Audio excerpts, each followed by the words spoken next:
हरे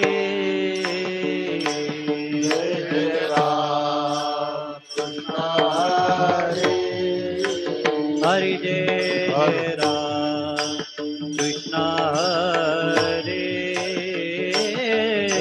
जय राम कृष्ण हरे हरि जय राम कृष्ण हरे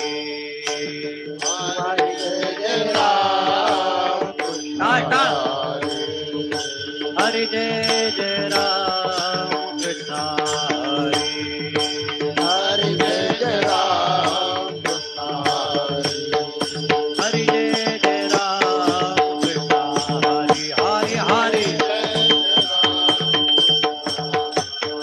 हरि जय जय राम कृष्ण हरे जय जय राम कृष्ण हरे जय जय राम कृष्ण हरे जय राम जय जय राम कृष्ण हरि जय जय राम कृष्ण हरि जय जय राम कृष्ण हरि जय जय राम कृष्ण जय जय राम कृष्ण हरि जय जय राम कृष्ण जय जय राम कृष्ण हरि जय जय राम कृष्ण राम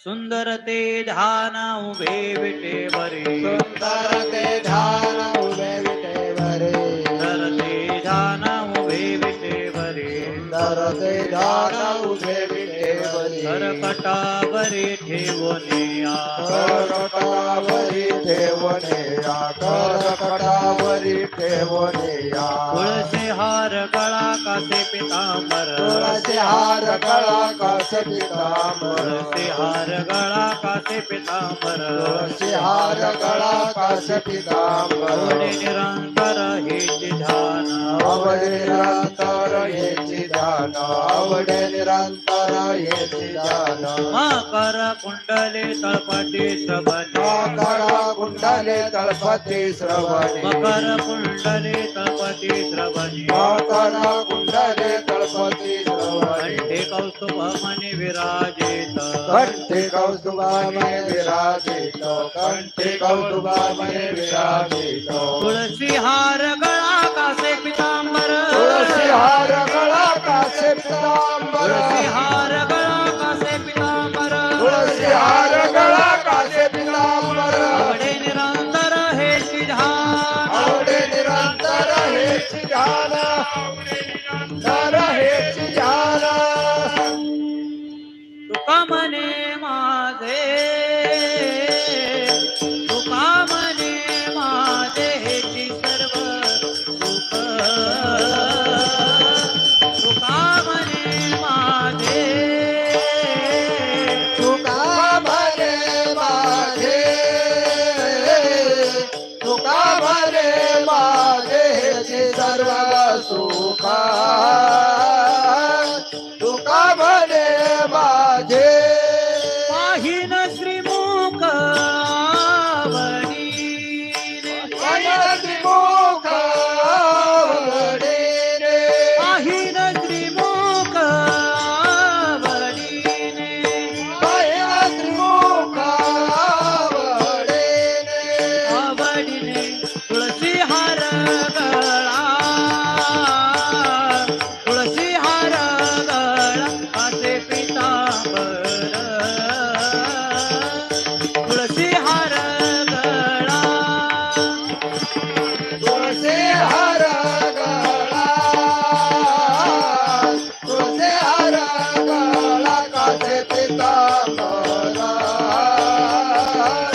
तुळसी हार गळा आवडे निरंतर हेची ध्यान आवडे निरंतर हेची ध्यान आवडे निरंतर हेची ध्यान आवडे निरंतर हेची ध्यान हेची ध्यान तुळसी हार गळा तुळसी हार गळा कासे पितांबर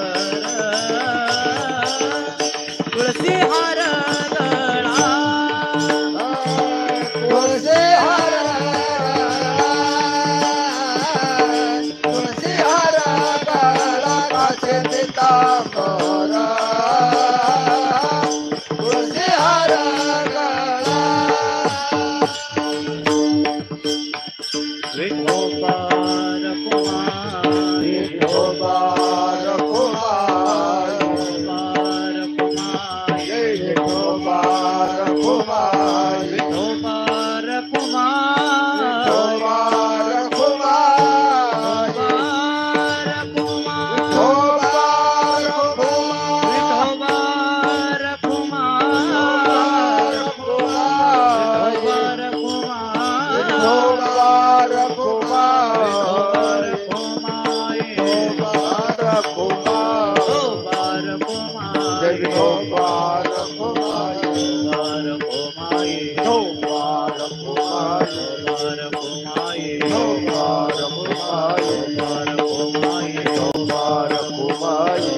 कुमाई दोबार कुमाई दोबार कुमाई दोबार कुमाई दोबार कुमाई दोबार दोबार कुमाई दोबार कुमाई देवी दोबार कुमाई दोबार कुमाई दोबार कुमाई दोबार कुमाई दोबार कुमाई दोबार कुमाई दोबार कुमाई दोबार कुमाई दोबार कुमाई दोबार कुमाई दोबार कुमाई दोबार दोबार कुमाई कुमाई दोबार कुमाई दोबार कुमाई दोबार कुमाई दोबार कुमाई दोबार कुमाई दोबार कुमाई दोबार कुमाई दोबार कुमाई दोबार विठोबा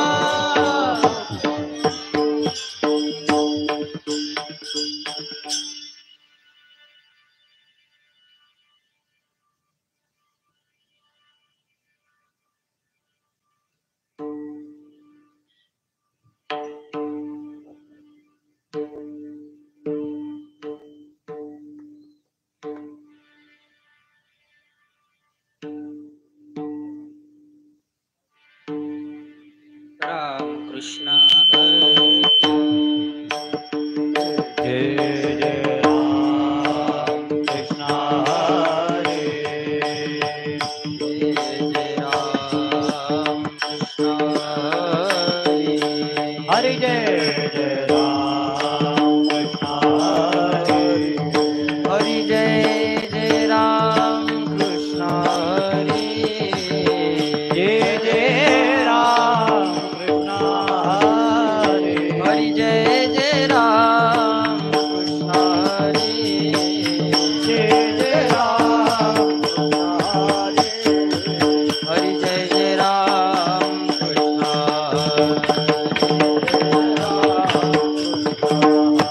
हरि जय जय राम कृष्ण जय जय राम कृष्ण हरे हरे जय जय जय राम बढ़ावा जय जय राम कृष्ण हरे जय जय राम कृष्ण जय जय राम कृष्ण हरे जय जय राम हरे जय जय राम कृष्ण हरे जय जय राम जय जय राम हरे जय जय राम हरे जय जय राम हरे जय जय राम जय जय राम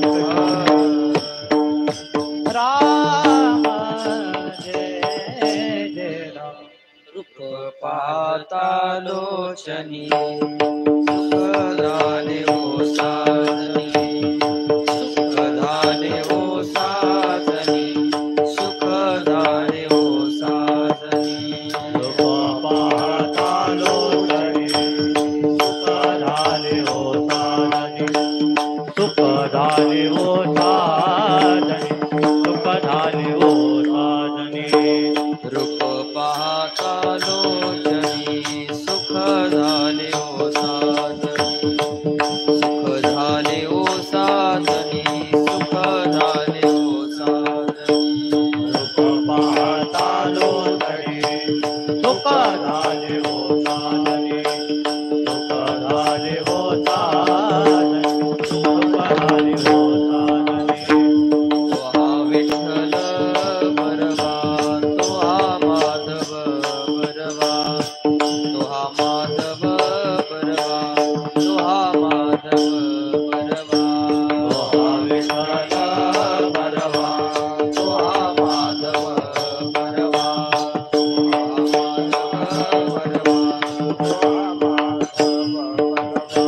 बहुत सुकृताची जोडी म्हणून विठ्ठली आवडी म्हणून विठ्ठली आवडी विठ्ठली आवडी बहुत सुकृताची जोडी म्हणून विठ्ठली आवडी म्हणून विठ्ठली आवडी म्हणून विठ्ठली आवडी तो हा विठ्ठल बरवा तो हा माधव बरवा तो हा माधव बरवा तो हा माधव बरवा तो हा माधव बरवा तो हा माधव बरवा तो हा विठ्ठल बरवा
तो हा विठ्ठल बरवा, तो हा माधव बरवा, तो हा विठ्ठल बरवा, तो हा माधव बरवा, तो हा माधव बरवा, तो हा माधव बरवा, तो हा विठ्ठल बरवा, तो हा माधव बरवा, तो हा विठ्ठल बरवा, तो हा माधव बरवा, तो हा माधव बरवा, तो हा माधव बरवा.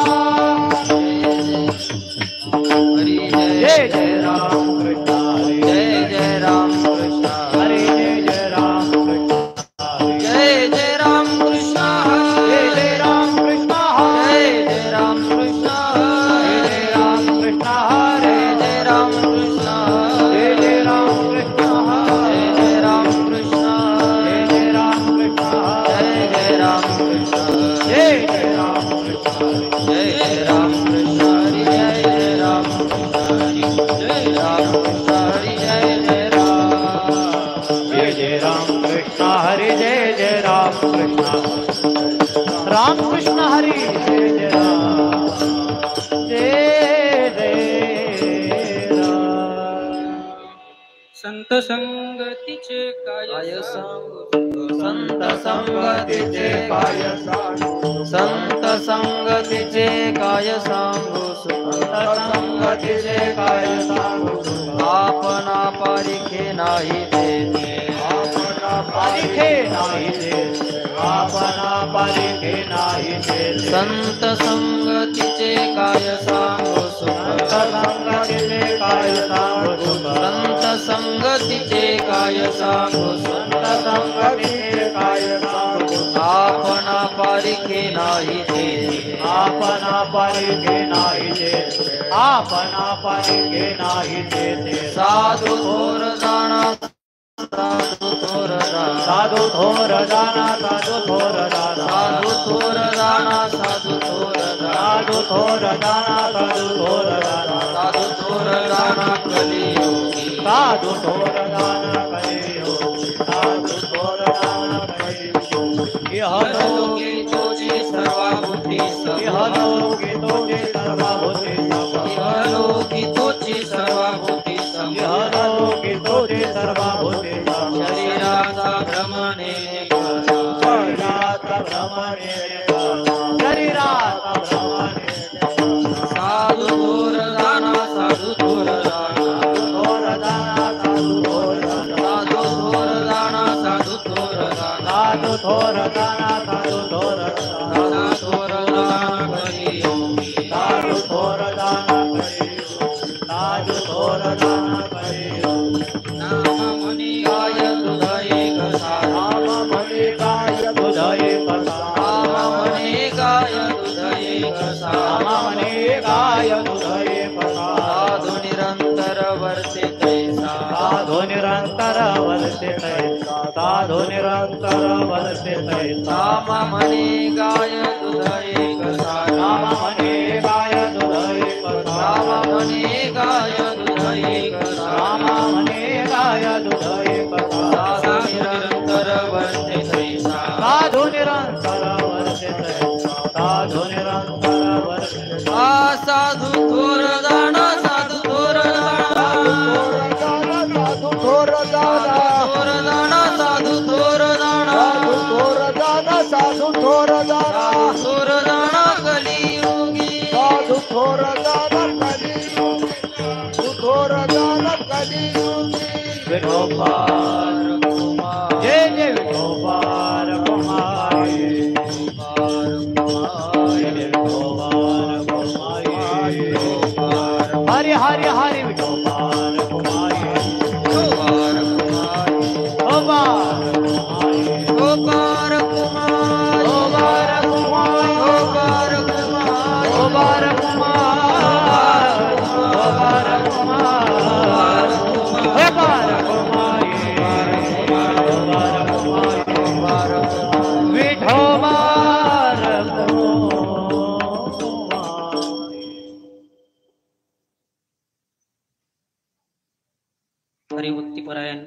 ज्ञानेश्वर महाराज उडान आणि हरिभक्तीपरायण विकास महाराज आहोत.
श्री विठ्ठल.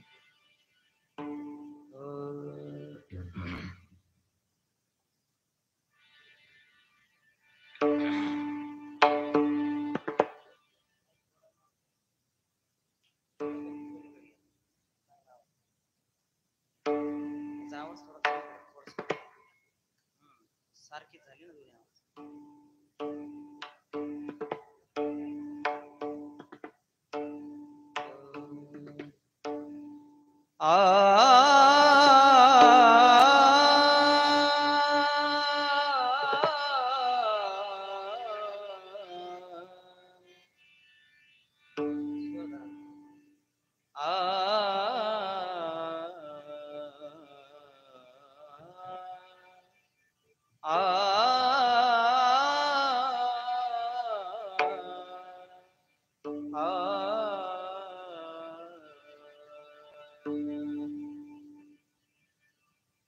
संत संगतीचे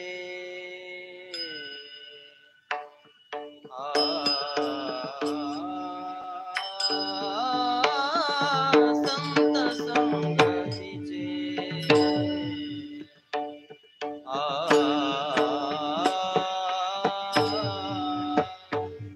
काय सांगू सुख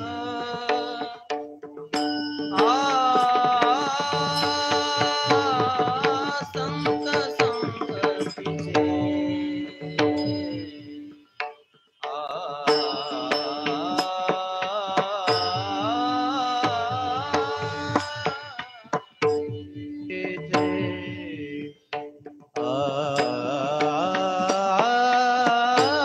संत संगतीचे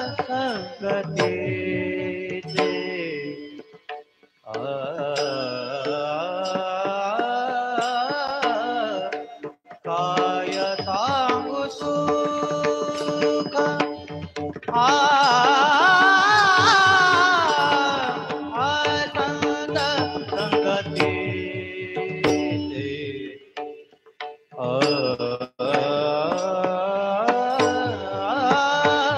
संत संगतीचे संत संगतीचे संत संगतीचे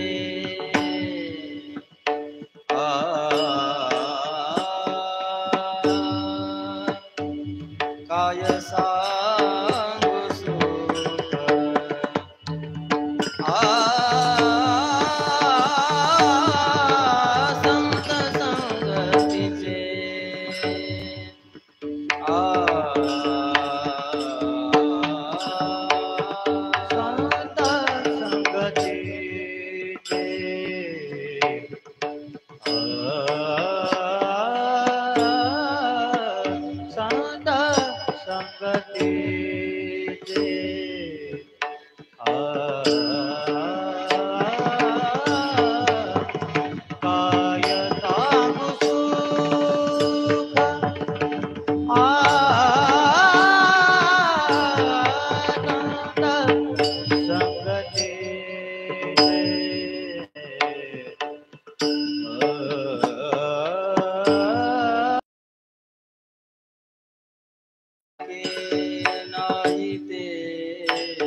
आपना पारिके नाही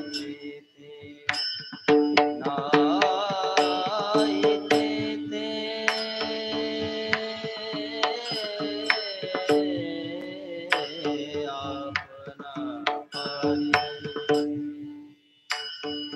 आपना पारिके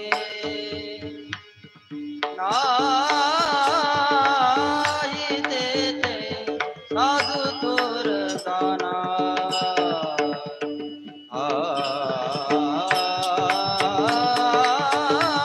साधू थोर जाना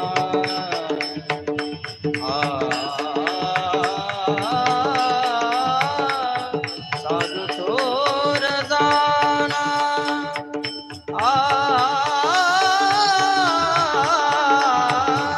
साधू थोर जाना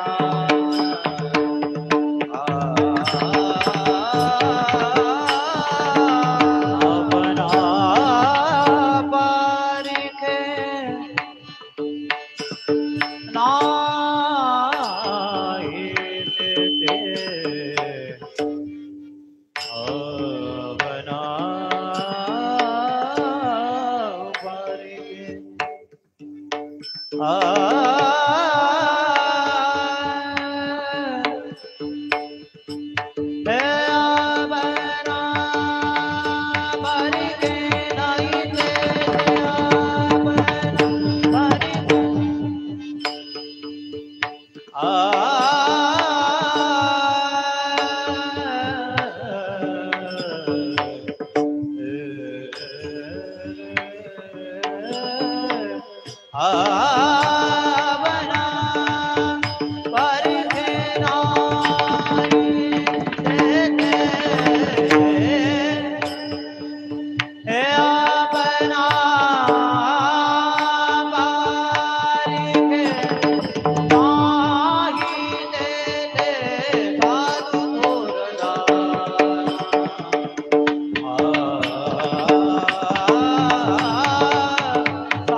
साधु थोर दाना दाना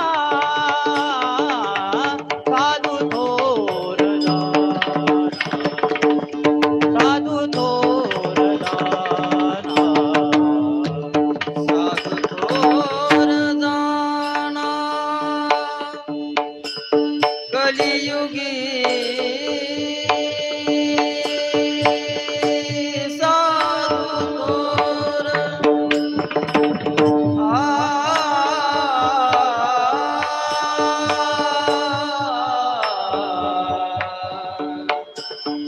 साधू थोर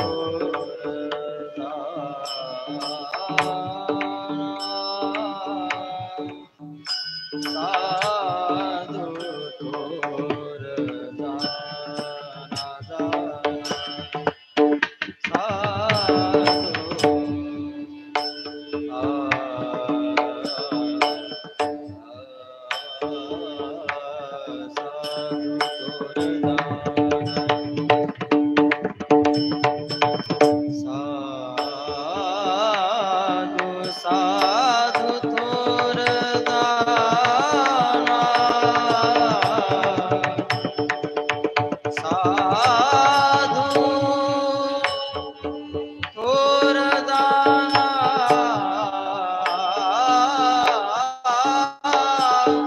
कलियुगी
जाना साधू थोर जाना साधू साधू थोर जाना साधू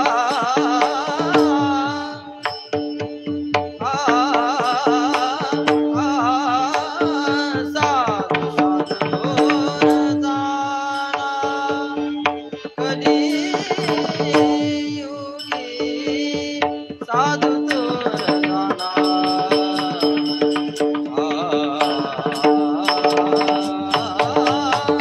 साधू थोर जाना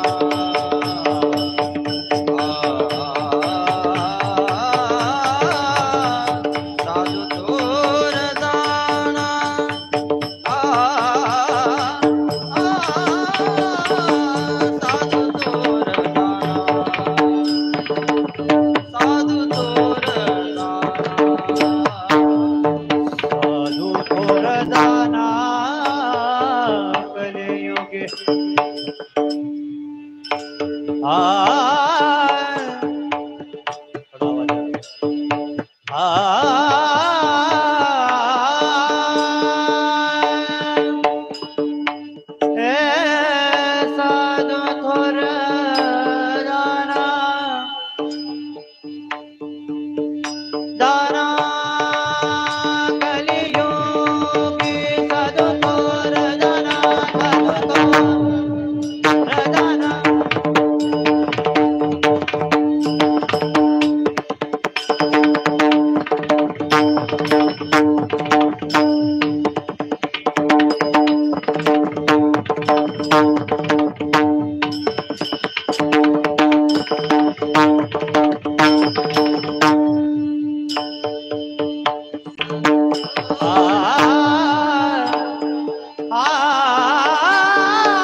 साधू थोर जाना जाना कलियुगे साधू थोर जाना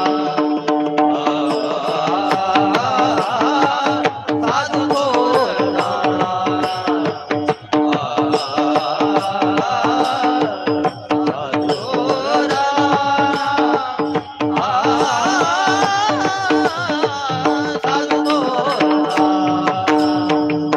साधू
एकनाथ महाराज की सद्गुरु जय जोग महाराज की जय पवन सुत हनुमान की छत्रपति शिवाजी महाराज धर्मवीर संभाजी महाराज की जय विठ्ठल विठ्ठल विठ्ठल विठ्ठल विठ्ठल विठ्ठल विठ्ठल विठ्ठल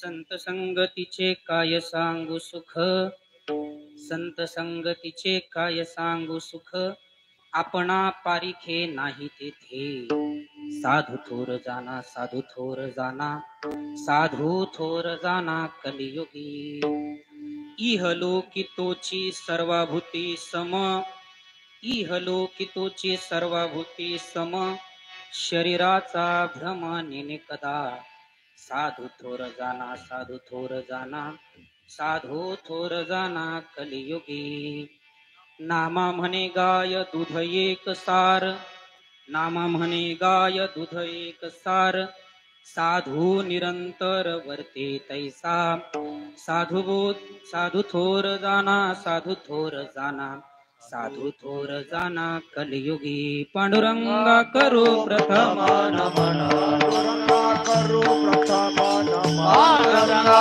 करो प्रथम नमन पांडुरंगा करो प्रथम दुसरे चरणा संसारिया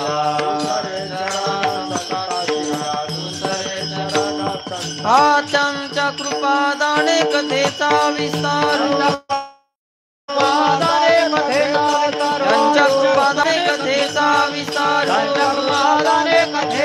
बाबाजी सद्गुरुदास तुका बाबाजी सद्गुरुदास तुका बाबाजी सद्गुरुदास तुका पांडुरंगा करू प्रथम नमन दुसरे चरणा संताचिया त्यांच्या कृपादाने कथेचा विस्तारू बाबाजी सद्गुरुदास तुका समचरण सरोजम सांद्र नीलांबुदाभम जगननिहित पाणिं मंडनं मंडनानां तरुण तुलसीमाला कंधरं कंजनेत्रं सदैधवलहासं विठ्ठलं चिन्तयामि माता यस्य तपस्विनी च जनको वैराग्यरागान्वितः भ्रातारो गुरुणा निवृत्तिसहिता निर्वृत्तिका संस्थितः इत्थं साधु कृपान्वितं स्वयमहो ज्ञानामृतेनामृतं वन्दे तं करुणाकरं प्रभुवरं श्री संत ज्ञानेश्वरम्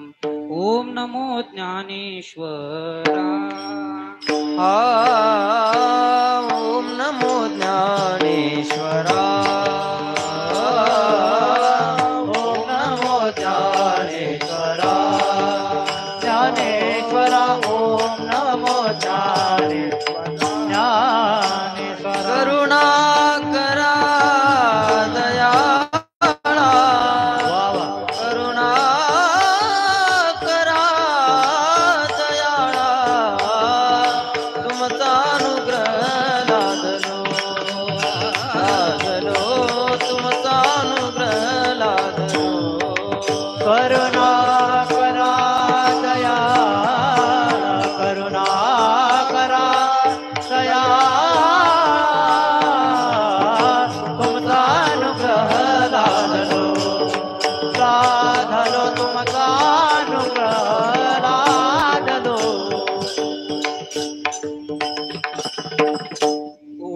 ज्ञानेश्वरा करुणा करा दयाळा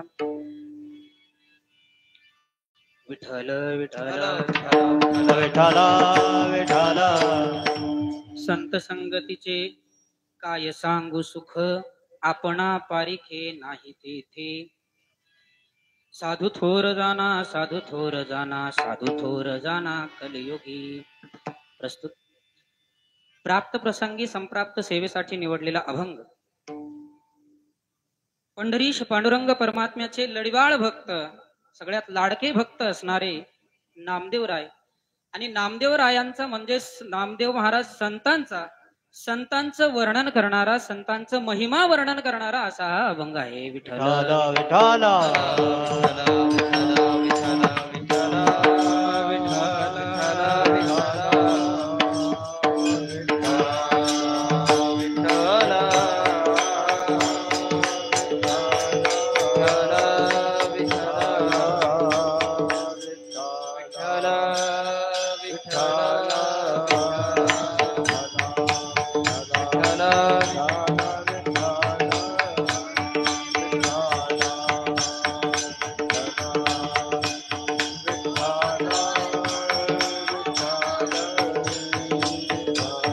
विठ्ठली खबरदारी विठ्ठल ज्ञानदेव तुकाराम हरिनाथ भगवान की मौली ज्ञानेश्वर महाराज की जय श्रीमंत श्री जगद्गुरु तुकाराम महाराज की जय विठ्ठल विठ्ठल विठ्ठल सेवेला सुरुवात करण्या अगोदर सेवेचा अल्पसा परिचय देणं हे वक्त्याचं आद्य कर्तव्य आहे. त्या अनुषंगाने संपूर्ण विश्वामध्ये देवभूमी असलेली भारतभूमी आणि त्या भारतभूमीमध्ये संतभूमी म्हणून प्रसिद्ध असलेली आपली महाराष्ट्र भूमी, या महाराष्ट्र भूमीमध्ये अहिल्यादेवी होळकरांच्या इतिहासाने पावन झालेला अहिल्यानगर जिल्हा आणि त्यामध्ये कानिपनाथांच्या समाधीने पावन झालेला, पवित्र झालेला, मोहटादेवीच्या सहवासाने पवित्र झालेला आणि कानिपनाथांच्या कावडीच्या मार्गाने पवित्र झालेल्या गावामध्ये म्हणजेच आपल्या काळेगाव नगरीमध्ये, त्याचप्रमाणे आवर्जून सांगायचं म्हणजे पाहुणा मारुतीच्या सानिध्याने पावन झालेल्या काळेगावमध्ये 41व्या या सप्ताहामध्ये आई वडिलांच्या पुण्याईने आणि समस्त गावकऱ्यांच्या आज्ञेने आलेली ही सेवा वर्णन करावं तेवढं कमी आहे. कारण की वारकरी संप्रदायाच्या दृष्टीने जो सप्ताह व्हायला पाहिजे, जसा सप्ताह व्हायला पाहिजे तसा सप्ताह फक्त काळेगाव मध्ये आपल्याला पाहायला मिळतो. तुम्ही म्हणाल का हो महाराज, तुमचं गाव आहे म्हणून तुमच्या गावातल्या सप्ताहाचं वर्णन करता? तर तसं नाही. सप्ताहामध्ये सकाळी काकडा असावा, नंतर भजन असावं, पारायण असावं, प्रवचन असावं, रामायण असावं, हरिपाठ असावा आणि नंतर कीर्तन आणि जागराने दिवसाची सांगता होते. ते सगळे उपक्रम आपल्या गावामध्ये साजरे होतात. ही सगळ्यात महत्वाची गोष्ट आहे. प्रत्येक गावाला मारुतीरायाचं मंदिर आहे, हनुमंताचं मंदिर आहे, परंतु महाराज आमच्या गावाला पाहुणा मारुती सुद्धा आहे. कथा सगळ्यांना ज्ञातच आहे. मी जी श्रुत केलेली आहे, म्हणजे मी जी ऐकलेली आहे ती कथा अशी आहे. गावाच्या नदीमध्ये पावसाच्या पाण्यामध्ये मूर्ती आलेली होती आणि ती मूर्ती अनेक बैलजोड्या लावून या येशीपर्यंत आणली, परंतु तिथून पुढे मारुतीराय यायला तयार नव्हते. त्यामुळे येशीमध्येच मारुतीरायाचं मंदिर आहे. अशा या पाहुणा मारुतीच्या सानिध्याने पावन झालेलं आपल्या या काळेगाव नगरीमध्ये अत्यंत सुंदर असा सप्ताह सुरू आहे. सप्ताहाचं वर्णन वारकरी संप्रदायाच्या नियमाच्या दृष्टीने तर आहेच, परंतु या सप्ताहाची तुलना वैकुंठातल्या सप्ताहाची सुद्धा आपल्याला करता येते. वैकुंठामध्ये सुद्धा कीर्तन होतं आणि वैकुंठामधूनच ही आपल्याला कीर्तनाची परंपरा आलेली आहे. वैकुंठामध्ये ज्याप्रमाणे गायक आहेत त्याचप्रमाणे आपल्याला सुद्धा या ठिकाणी गायक लाभलेले आहेत. तुमच्या सगळ्यांच्या ठिकाणी वयश्रेष्ठत्व आणि ज्ञानश्रेष्ठत्व आहे. ज्यांचं वय कीर्तनामध्ये टाळ घेऊन उभा राहण्याचं नाही, तरी सुद्धा प्रेमापोटी या कीर्तनामध्ये आवर्जून साथ करण्यासाठी उभा असलेले वारकरी आहेत. ज्यांना संप्रदायामध्ये स्वर गंधर्व अशी पदवी दिलेली आहे, ज्यांच्या स्वराने महाराष्ट्र दुमदुमलेला आहे, असे कोणते कीर्तनकार नाहीत की ज्यांच्या कीर्तनामध्ये विकास महाराज आणि सोमेश्वर महाराजांनी साथ केलेली नसेल. खर तर महाराजांची एकही तारीख रिकामी नाही. सोमेश्वर महाराज भागवताचार्य माझे परम मित्र, फक्त एक फोन केला आणि सांगितलं की माझ्या गावामध्ये माझीच सेवा आहे, तुम्हाला यायचं आहे, तर महाराजांनी आवर्जून हो म्हटले एका फोन मध्ये आणि ते तयार झाले. त्याचप्रमाणे त्याच तोडीचे असलेले आपल्या फक्त पंचक्रोशी मध्येच नव्हे तर संपूर्ण महाराष्ट्रामध्ये उल्हासबाबांचे आवडते शिष्य असणारे आमचे ज्येष्ठ गुरुबंधू विकास महाराज, ज्यांच्या मार्गदर्शनाने आपला सप्ताह चालतो. अतिशय सुंदर असं मार्गदर्शन आहे. वर्णन करावं तेवढं थोडं आहे. सगळे गायक आहेत. महत्वाचं वर्णन आहे. संस्कृत मध्ये वर्णन येतं, मृदुंग हा मधुर आवाज करतो. मृदंगो हि मुखलेपेन करोति मधुरध्वनिम. परंतु हा मधुर ध्वनी तसा निघत नाही, तो हात सुद्धा कोमल असावा लागतो, नवे नवे त्याची प्रॅक्टिस सुद्धा असावी लागते. विठ्ठल विठ्ठल असा गंधर्वाप्रमाणे पखवाज वाजवणारे आमचे मित्र योगेश महाराज आहेत. खर तर या ठिकाणी उपलब्ध असलेले नवे नवे गावामध्ये उपलब्ध असलेले या सगळ्यांच्या ठिकाणी वयश्रेष्ठत्व आणि ज्ञानश्रेष्ठत्व आहे. आता हे वेदांती शब्द सोडून द्या, वयश्रेष्ठत्व आणि ज्ञानश्रेष्ठत्व, त्याला थोडं सोप्या भाषेमध्ये करूयात. सर्वांची ठिकाणी वयश्रेष्ठत्व आहे, म्हणजे सगळे माझ्यापेक्षा वयाने काय आहेत, श्रेष्ठ आहेत, वयाने मोठे आहेत, आणि सर्व हे ज्ञानाने सुद्धा मोठे आहेत. विकास महाराज असतील, सोमेश्वर महाराज असतील, योगेश महाराज असतील, हे सगळे सगळे माझ्यापेक्षा ज्ञानानेही मोठे आहेत आणि वयानेही मोठे आहेत. विठ्ठल विठ्ठल अशा सर्वांच्या चरणी आणि समस्त गावकऱ्यांच्या चरणी विनम्र भावाने आणि अभिवादन करून सेवेला सुरुवात करतो. विठ्ठल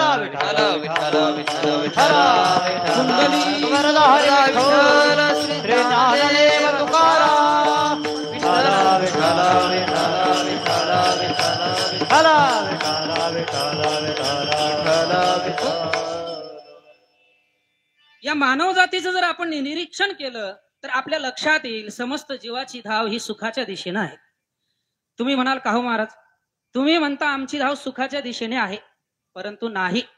तुम्हाला कोणी सांगितलं आमची धाव ही सुखाच्या दिशेने आहे? आम्हाला पाहिजे ती विशिष्ट वस्तू, ज्या वस्तूची आमच्या जीवनामध्ये आवश्यकता आहे ती वस्तू आम्हाला पाहिजे. परंतु जगद्गुरु तुकोबाराय म्हटले, तुम्ही जरी म्हणत नसले की मला सुखाची इच्छा नाही, पण मला माहितीये तुम्ही जीवनभर कशाच्या सुखाची आशा जन्म गेला, हे सर्व सुखाची आशा जन्म गेला, क्षण एक मुक्ती यत्न नाही केला, क्षण एक मुक्ती यज्ञ नाही केला, हिंडता दिशा शिन पावला, हिंडता दिशा सिन पावला, माया वेष्टीला जीव माझा, माझे स्वहित नेनती कोणी, माझे स्वहित नेनती कोणी, माया वेष्टीला जीव माझा, माझे स्वहित नेनती कोणी, माझे स्वहित नेनती कोणी. महाराज म्हणतात मला माहिती आहे सर्व सुखाच्या आशेने तुमचं सगळं जीवन चाललेलं आहे, पण का हो महाराज, मान्य केलं आम्हाला सुखाची इच्छा आहे, एखादी वस्तू मिळावी वाटते, परंतु त्या वस्तूच्या मागे सुद्धा सुखाची इच्छा आहे, आम्हाला समजलं. परंतु हे सुख आम्हाला मिळेल, आम्ही नेमकं कोणाचं ऐकावं असं ज्यावेळेस संतांना विचारलं त्यावेळेस मोठा प्रश्न निर्माण झाला. कोणाचंही ऐकून आपल्याला चालणार नाही, कारण की या मनुष्य जातीमध्ये, या समाजामध्ये, या कलियुगामध्ये अशी परिस्थिती निर्माण झालेली आहे, कारण की आपण कोणाचंही ऐकू शकत नाही. कोणाचं ऐकावं? सगळ्याला वाटतं माझं ऐकावं, मुलाला वाटतं आईनं माझं ऐकावं, त्या आईला वाटतं म्हणजेच बायकोला वाटतं मालकानं माझं ऐकावं, शिष्याला वाटतं गुरुनं माझं ऐकावं, आमच्यासारखे थोडे वर्ष आळंदीला शिकलेल्या मुलाला वाटतं, विद्यार्थ्याला वाटतं गावकऱ्यातल्या सप्ताह कमिटीनं आमचं ऐकावं, कार्यकर्त्याला वाटतं नेत्याने आमचं ऐकावं.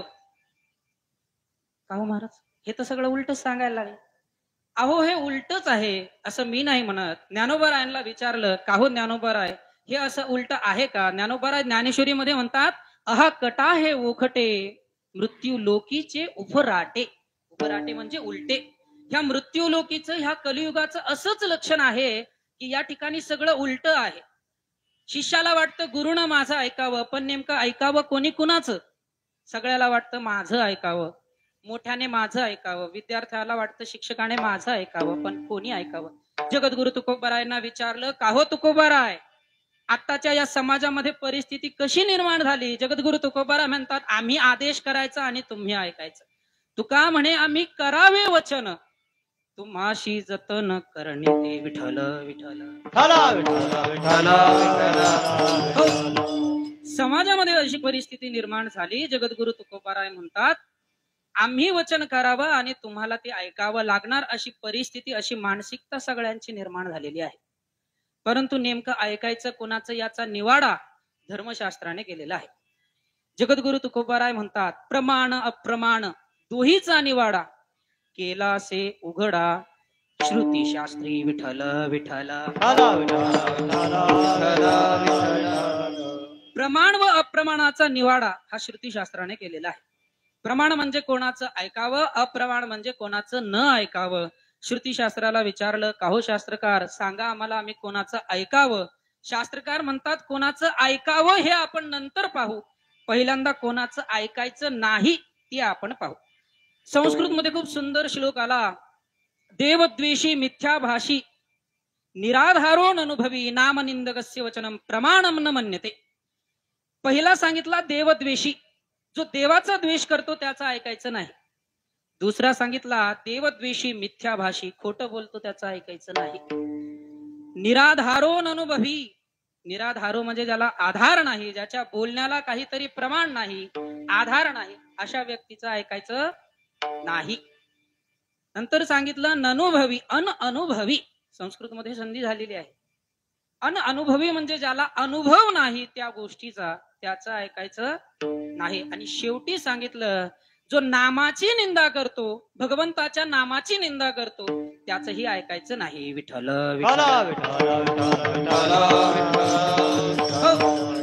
पहिला सांगितला देवद्वेषी, जो देवाचा द्वेष करतो त्याचं ऐकायचं नाही. आजच्या या कलियुगामध्ये अशी परिस्थिती निर्माण झालेली आहे. खेड्यामध्ये नाही परंतु शहरामध्ये येऊन पहा, शाळा कॉलेजच्या मुलांना विचारा, देवाच्या मंदिरात जातो का?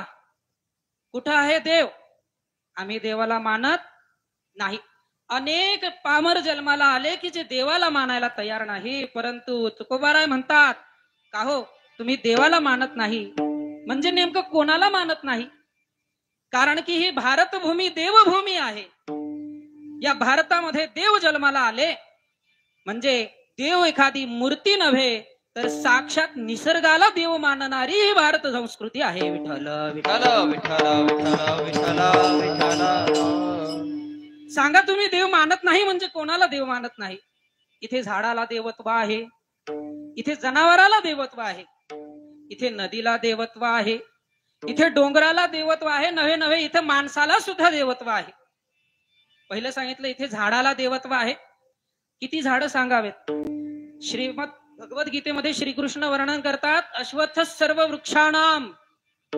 सर्व वृक्षामध्ये अश्वत्थ म्हणजे पिंपळ हा देव आहे. आजही आपल्या हिंदू धर्म संस्कृतीमध्ये पिंपळाची पूजा केली जाते, पिंपळ तोडला जात नाही. वडाची पूजा केली जाते, पिंपळ तोडला जात नाही. आजही अशी मान्यता आहे, जो कोणी पिंपळ तोडेल त्याचा वंश खुंटतो. अनुभव घ्या मग बोला. विठ्ठल विठ्ठल विठ्ठल विठ्ठल विठ्ठल. पुढे सांगितलं या तुळशीला देवत्व आहे, झाडाला देवत्व आहे, पिंपळ हा देव आहे, तुळशी देव आहे. जगद्गुरु तुकोबाराय म्हणतात, जयाची द्वारी, जयाचे द्वारे तुळसी वृंदावन, जयाचे द्वारे वृंदावन, जयाचे द्वारे तुळसी वृंदावन, जयाचे द्वारे तुळसी वृंदावन. नाही ते स्मशान गृहदान, गृहदान नाही ते स्मशान गृहदान, नाही ते स्मशान गृहदान,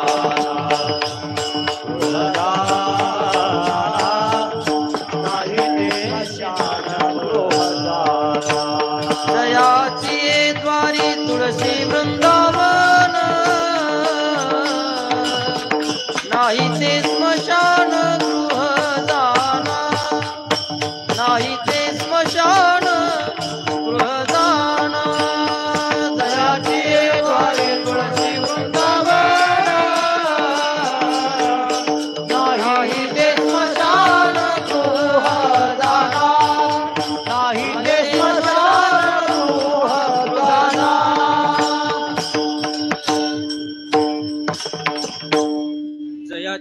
द्वारी तुळशी वृंदावन, नाही ते स्मशान गृह जाना. हा मधला नाही शब्द आपण एकदा एकीकडे आणि एकदा एकीकडे लावला की आपल्याला त्याचा अर्थ समजतो. जयाची द्वारी तुळशी वृंदावन, नाही ते स्मशान गृह जाना. ते घर जे आहे ते स्मशान नाही तर ते घरच आहे. आणि आता तो नाही शब्द पहिल्या ओळीला लावला. जयाची द्वारी तुळशी वृंदावन, नाही ते गृह स्मशान जाना. विठ्ठल विठ्ठल. हो, ज्याच्या दारामध्ये तुळस नाही ते घर नव्हे, स्मशान आहे. आजपासून सगळे तिथंच विठ्ठल विठ्ठल. मला माहिती आहे आमच्या गावामध्ये सगळ्यांच्या दारामध्ये तुळस आहे, त्यामुळे आमच्या गावामध्ये एक सुद्धा स्मशान घर नाही. जर नसेल तुळस तर लावावी. इथे झाडाला देवत्व आहे, इथे जनावराला देवत्व आहे. कुत्र्याला आपण देव मानतो का? कारण की कुत्र्यामध्ये कोण आहेत? श्वानामध्ये कोण आहेत? गायीला आपण देव मानतो कारण गायीमध्ये 33 कोटी देवतांचा वास आहे. गायीच्या शेणामध्ये साक्षात लक्ष्मी राहते. ज्याच्या दारामध्ये गायीचं शेण पडतं, कोणत्या गायीचं वर्णन चालू आहे? गावरान गायीचं वर्णन चालू आहे, जर्शीचं नाही. एक तरी गावरान गाय दारामध्ये असावी. ज्याच्या दारामध्ये गायीचं शेण पडतं, गावरान गायीचं शेण पडतं, त्याच्या घरी साक्षात लक्ष्मी नांदते. 2 प्रकारच्या लक्ष्मी सध्या महत्वाच्या आहेत कलियुगामध्ये. आमच्या सारख्या तरुण मुलांना लक्ष्मी आवश्यक आहे. ही लक्ष्मी पाहिजे, गृह कसं चालणार आहे? या दोन्ही लक्ष्मी या गायीच्या वासाने येतात, गायीच्या राहण्याने येतात. त्यामुळे जर या 2 लक्ष्मी आपल्या घरामध्ये येत नसतील, पैशाची भाषा लवकर कळते लोकांना. त्या 2 लक्ष्मी जर आपल्या घरामध्ये येत नसतील तर मायबाप हो, आपण आपल्या घरी गावरान गायीचं पालन केलंच पाहिजे. विठ्ठल विठ्ठल.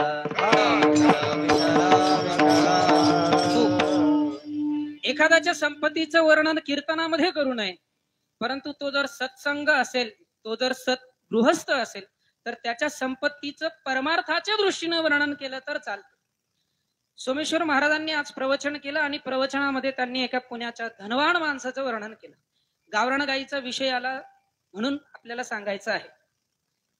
बालेवाडी सारख्या विकसित शहरामध्ये, पुण्याच्या जवळ असलेल्या 200 देशी गायी साईडना बाजूनं सगळ्या इमारती उभ्या राहिलेल्या आहेत. एकही इमारत 25 मजल्याच्या खाली नाही. अशाही मध्ये 3 एकर मध्ये गोशाळाचं पालन करतात. काहीही कमी नाही. विठ्ठल विठ्ठल. हो, या ठिकाणी देवाला, झाडाला देवत्व आहे. या ठिकाणी जनावराला देवत्व आहे. या ठिकाणी नदीला देवत्व आहे. गंगा या ठिकाणी देव आहे. नर्मदा या ठिकाणी देव आहे. गोदावरी या ठिकाणी देव आहे. का बरं नद्यांना देवत्व आलं? कारण की महाराज म्हणतात फक्त गंगेचं नाव जरी आपण घेतलं तरी सुद्धा म्हणता गंगा. ब्रह्मदेव जे आहेत ते भगवान शिवाकडे आले आणि भगवान शिवाला म्हटले मला माफ करा. भगवान शिव हे भोळे आहेत. म्हटले काही हरकत नाही, तुम्हाला माफ केलं. परंतु ते म्हटले असं तुम्ही माफ केलं म्हणाल, परंतु मी कसं समजू तुम्ही मला माफ केलं? ब्रह्मदेव, भगवान शिव म्हणतात ठीक आहे, आतापर्यंत या डोंगराचं नाव शिवगिरी होतं, आजपासून या डोंगराचं नाव ब्रह्मगिरी. आणि या ब्रह्मगिरीमध्ये किती सामर्थ्य आहे, फक्त डोळ्याला जरी ब्रह्मगिरी पर्वत दिसला तरी सुद्धा पडता ब्रह्मगिरी, दृष्टी पडता ब्रह्मगिरी, दृष्टी पडता ब्रह्मगिरी, दृष्टी पडता ब्रह्मगिरी, दृष्टी पडता ब्रह्मगिरी, दृष्टी पडता ब्रह्मगिरी, दृष्टी पडता ब्रह्मगिरी, दृष्टी पडता ब्रह्मगिरी. त्यास नाही यमपुरी, त्यास नाही यमपुरी, दृष्टी पडता ब्रह्मगिरी दृष्टी पडता ब्रह्मगिरी यासी नाही यमपुरी यासी नाही यमपुरी दृष्टी पडता ब्रह्मगिरी दृष्टी पडता ब्रह्मगिरी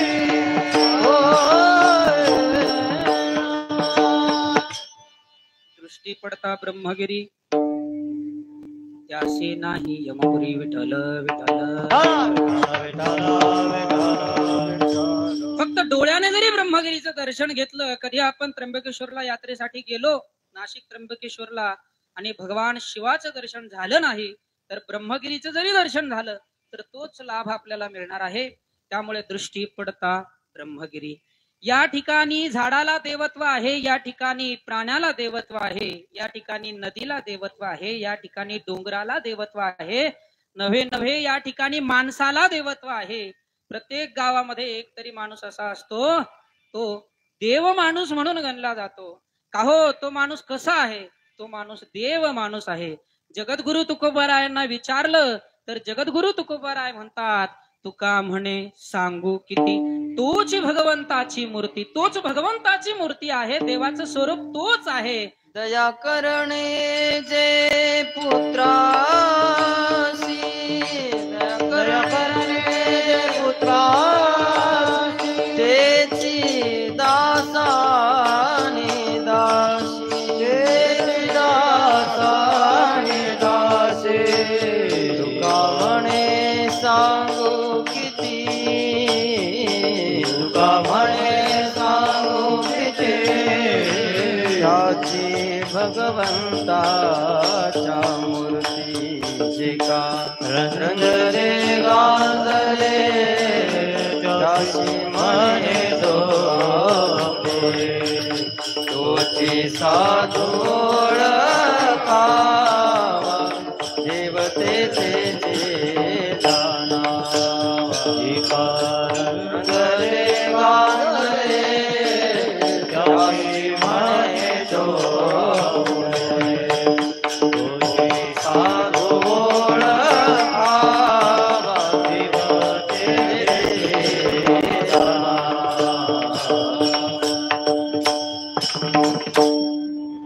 तुका म्हणे सांगू किती, तोची भगवंताची मूर्ती. आणि हे देवत्व फक्त संतासारखी लक्षणं आपण धारण केली किंवा देवतासारखी लक्षणं आपण धारण केली म्हणून हे देवत्व आपल्या अंगी येत नाही. गुरुवर्य नेहमी एक दृष्टांत सांगायचे देवत्वाच्या बाबतीमध्ये. एक महिना वारकरी आहे आणि पंढरपूरला महिन्याला वारी करतो. असाच माघ शुद्ध वारीला तो उन्हाळ्याच्या दिवसामध्ये चाललेला आहे. वाटेमध्ये अंधार झाला. 30-35 किलोमीटरचं अंतर त्याने कापलेलं आहे आणि एका गावामध्ये मंदिरामध्ये मुक्कामाला थांबलेला आहे. मुक्कामाला थांबल्यानंतर 30 वेळ झालेली आहे. मंदिरामध्ये दिवा लावणारे आले गावामधले. म्हणले, का हो बाबा, कुठून आले? इथून आलो, पंढरपूरला चाललेलो आहे पांडुरंगाच्या महिन्यावारीसाठी. दिवा लावणारे गेले. त्यानंतर हरिपाठावाले आले. मंदिरामध्ये हरिपाठ करणारे आले. बाबांची विचारपूस केली, वारकऱ्याची विचारपूस केली. का हो बाबा, का हो वारकरी, कुठून आले, कुठे चालले? इकडून आलो, वारीला चाललो. तेही गेले. त्यानंतर भजनावाले आले. 12 ते 1 तानवून भजन केलं. चहा घेऊ बाबांना विचारलं, बाबा कुठून आले, कुठं चालले? इथून आलो, देवाच्या पांडुरंगाच्या वारीला चाललो. बाबा इथे आरामात राहा, मुक्काम करा, पाणी आहे, सर्व काही सोय आहे, इथे राहा. परंतु वारकऱ्याला जेवणासाठी कोणीही विचारलं नाही. रात्रीचा 1 वाजला, 2 वाजला, भजनी भजन करून निघून गेले.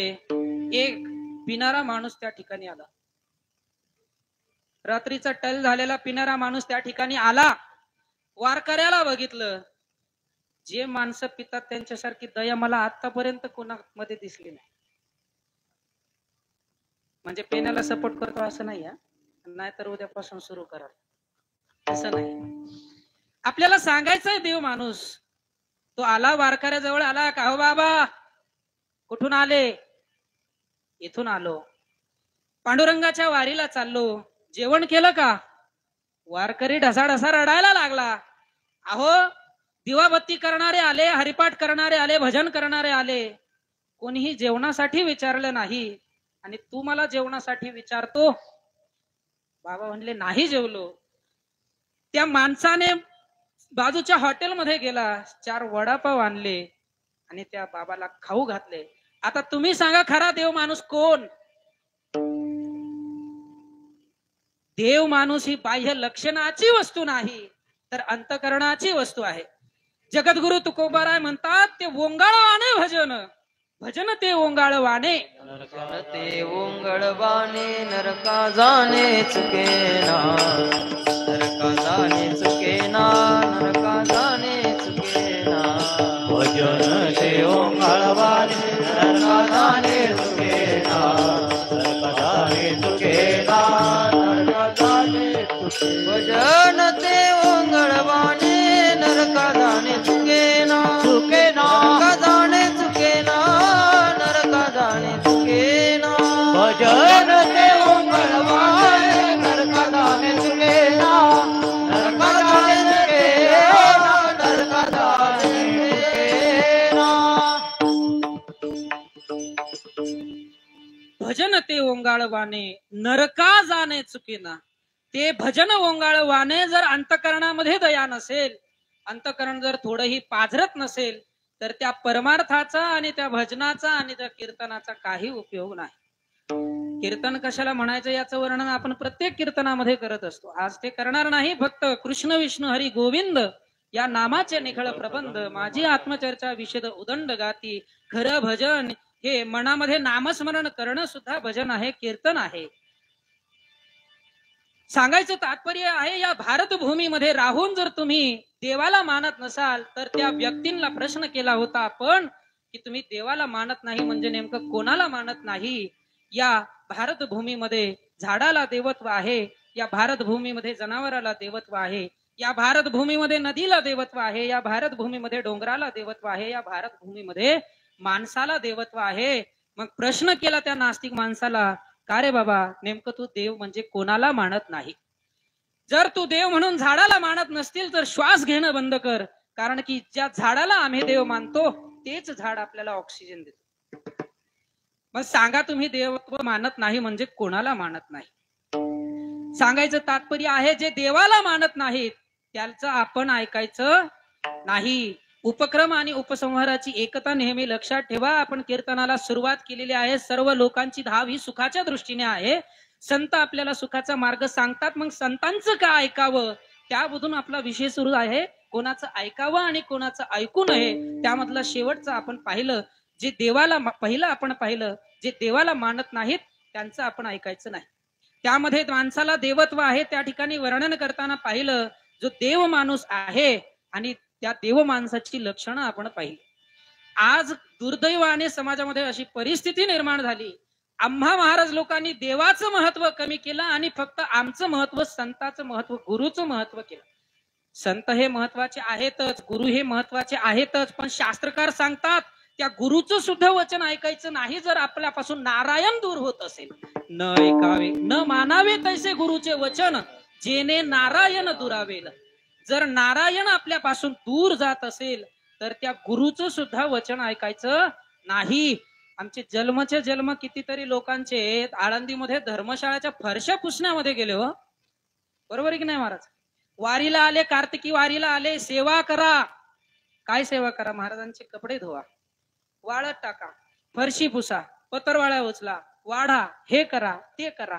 मान्य आहे, सेवेने अंतकरण निर्मळ होतं आणि त्या अंतकरण निर्मळ झालेल्या अंतकरणामध्ये गुरु बोध करतात, ज्ञानाचा उपदेश करतात आणि मानवाला मोक्ष प्राप्त होतो, त्याला सुख प्राप्त होतं. परंतु आम्ही महाराज लोक कधीही तुम्हाला सेवेच्या पुढे जाऊ देणार नाहीत. म्हणून जगद्गुरु तुकोबारायांनी त्याचंही वर्णन अगोदर करून ठेवलं की त्या गुरुचं वचन सुद्धा ऐकायचं नाही, की ज्या गुरुमुळे आपल्यापासून नारायण जो आहे तो दूर जाईल. विठ्ठल विठ्ठल हरी विठ्ठल ज्ञानदेव हो. देवद्वेषी मिथ्याभाषी निराधारो अनुभवी, नामनिंदकस्य वचनम प्रमाणम न मन्यते. देवद्वेषी, जो देवाचा द्वेष करतो, देवाचा रागराग करतो, देवापासून आपल्याला लांब ठेवतो, जो देवाला मानत नाही त्याचं आपण ऐकायचं नाही. दुसरा सांगितला मिथ्याभाषी. मिथ्या म्हणजे खोटं. जो खोटं बोलतो त्याचंही आपण ऐकायचं नाही. दुसरा सांगितला मिथ्याभाषी. तिसरा सांगितला निराधारो. जगद्गुरु तुकोबाराय म्हणतात, काय सांगशील गोष्टी आधारा वाचून, असं काहीतरी एक प्रमाण आहे. आधारा वाचून बोलशील काही, विठ्ठल विठ्ठल.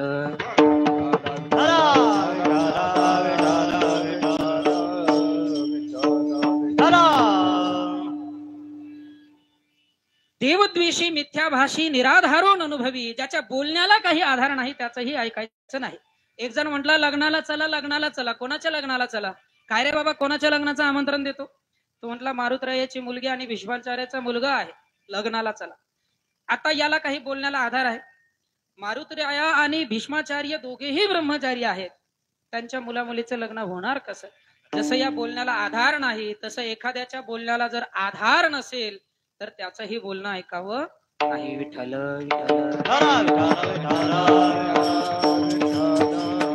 देवद्वेषी, मिथ्याभाषी, निराधारून अनुभवी. चौथा सांगितला अनुभवी. आज आपल्याला समाजामध्ये बाल कीर्तनकार म्हणून दिसतात, परंतु कदम माऊली म्हणत असतात त्यांना काकड्याचा अनुभव आहे का? त्यांना महिनावारीचा अनुभव आहे का? त्यांना ज्ञानोबारायांच्या सोहळ्याची माहिती आहे का? त्यांना जगद्गुरु तुकोबारायांच्या सोहळ्याची माहिती आहे का? त्यांना वारकऱ्याच्या नियमाच्या भजनाची माहिती आहे का? जर असं असेल तर त्यांचं ऐकावं. विठ्ठल विठ्ठल. असंच एक जण गावामध्ये म्हणत होता, बाबा लग्न करू नका, खूप दुःख आहे, एवढं दुःख आहे, एवढं दुःख आहे, रोज बायको त्रास देते हो. असं वर्णन करू करू सांगायला लागला. मला वाटतं योगेश महाराज होते. लग्न करू नका, संसारामध्ये दुःख आहे. काय रे बाबा, लग्न करू नका म्हणून सांगतो, पण तुझं झालं का? नाही, आपलं नाही झालं अजून. मग कशाला सांगतो? अनुभवी. ज्याला अनुभव नाही त्याचं ऐकावं नाही. आणि शेवटी सांगितलं नामनिंदकस्य वचनम प्रमाणम न मन्यते. जो नामाची निंदा करतो, भगवंताच्या नामाची निंदा करतो, त्याचं सुद्धा ऐकू नये. विठ्ठल.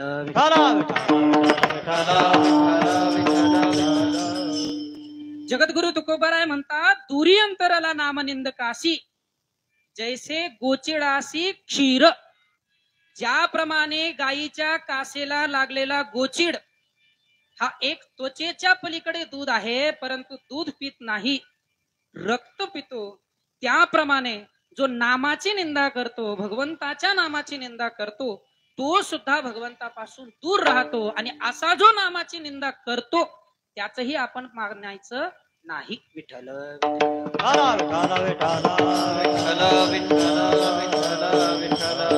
हो, शास्त्रकाराने 5 व्यक्तीचं ऐकू नये असं सांगितलं.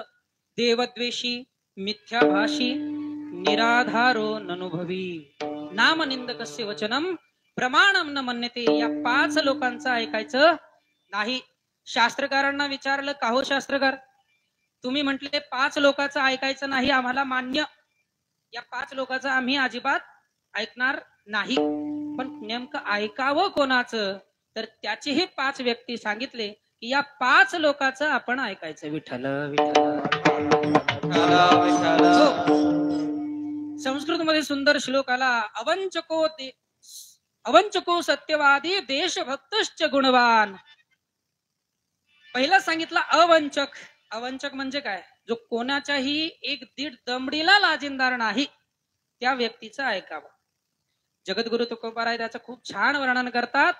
तो 1 रुपया सुद्धा कोणाचा बाकी ठेवत नाही. राहू नेदी बाकी, दान ज्याचे त्याचे टाकी. आणि याच्यामुळे त्याचं वर्णन काय केलेलं आहे? जेथे जावे तेथे पावे मान. ज्या ठिकाणी जाईल त्या ठिकाणी त्याला मान मिळतो. सप्ताहाच्या हिशोबामध्ये 500 रुपये कमी पडो अथवा 5000 रुपये कमी पडो, स्वतःच्या खिशातून घालतो त्याला अवंचक म्हणावं. विठ्ठल विठ्ठल.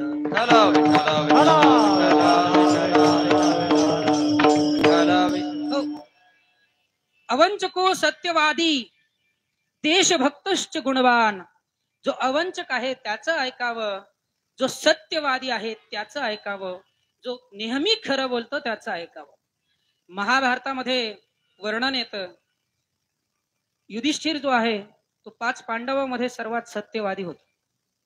ज्या वेळेस युद्ध चालू झालं कौरव आणि पांडवांचं, पांडवांच्या बाजूने स्वतः भगवान श्रीकृष्ण असल्यामुळे पांडवांनी कौरवांचा ऱ्हास करायला सुरुवात केली. कौरव नष्ट होऊ लागले आणि त्याच भीतीपोटी दुर्योधन जो आहे तो आपली आई जी आहे गांधारी तिच्याकडे गेला. आई, युद्ध सुरू झालेलं आहे आणि माझी अशी इच्छा आहे की मी वज्रदेही व्हावं, पांडवांपासून माझं रक्षण व्हावं, म्हणून माझा देह वज्रदेही व्हावा, म्हणून मला काहीतरी उपाय तू सांग. आई म्हटली, असा उपाय माझ्याकडे तरी नाही, परंतु विरुद्ध पक्षामध्ये युधिष्ठिर आहे आणि त्या युधिष्ठिराकडे तू जा आणि युधिष्ठिराला हाच प्रश्न विचार की माझा देह जो आहे तो वज्रदेही कशाने होईल. दुर्योधन म्हणला, अगं आई, तो शत्रू पक्षाचा आहे, तो मला कसं योग्य सांगेल. आई म्हटली, युधिष्ठिर हा सत्यवादी आहे, खरं बोलणारा आहे, त्यामुळे तुला काय करणार आहे, नेहमी खराच उपदेश करणार आहे. दुर्योधन गेला, युधिष्ठिराकडे गेला आणि युधिष्ठिराला हात जोडून प्रणाम केला. म्हटला, बंधू, माझा देह वज्रदेही व्हावा, म्हणून मला काहीतरी उपाय सांग. दुर्योधन म्हणला, काही हरकत नाही. किती सत्यवादिता असेल, किती सत्यत्व असेल की शत्रू पक्षातल्या व्यक्तीनं यावं आणि सल्ला घ्यावा, एवढं सत्यवादी माणसाने जीवनामध्ये असावं. युधिष्ठिर म्हटला, काही हरकत नाही.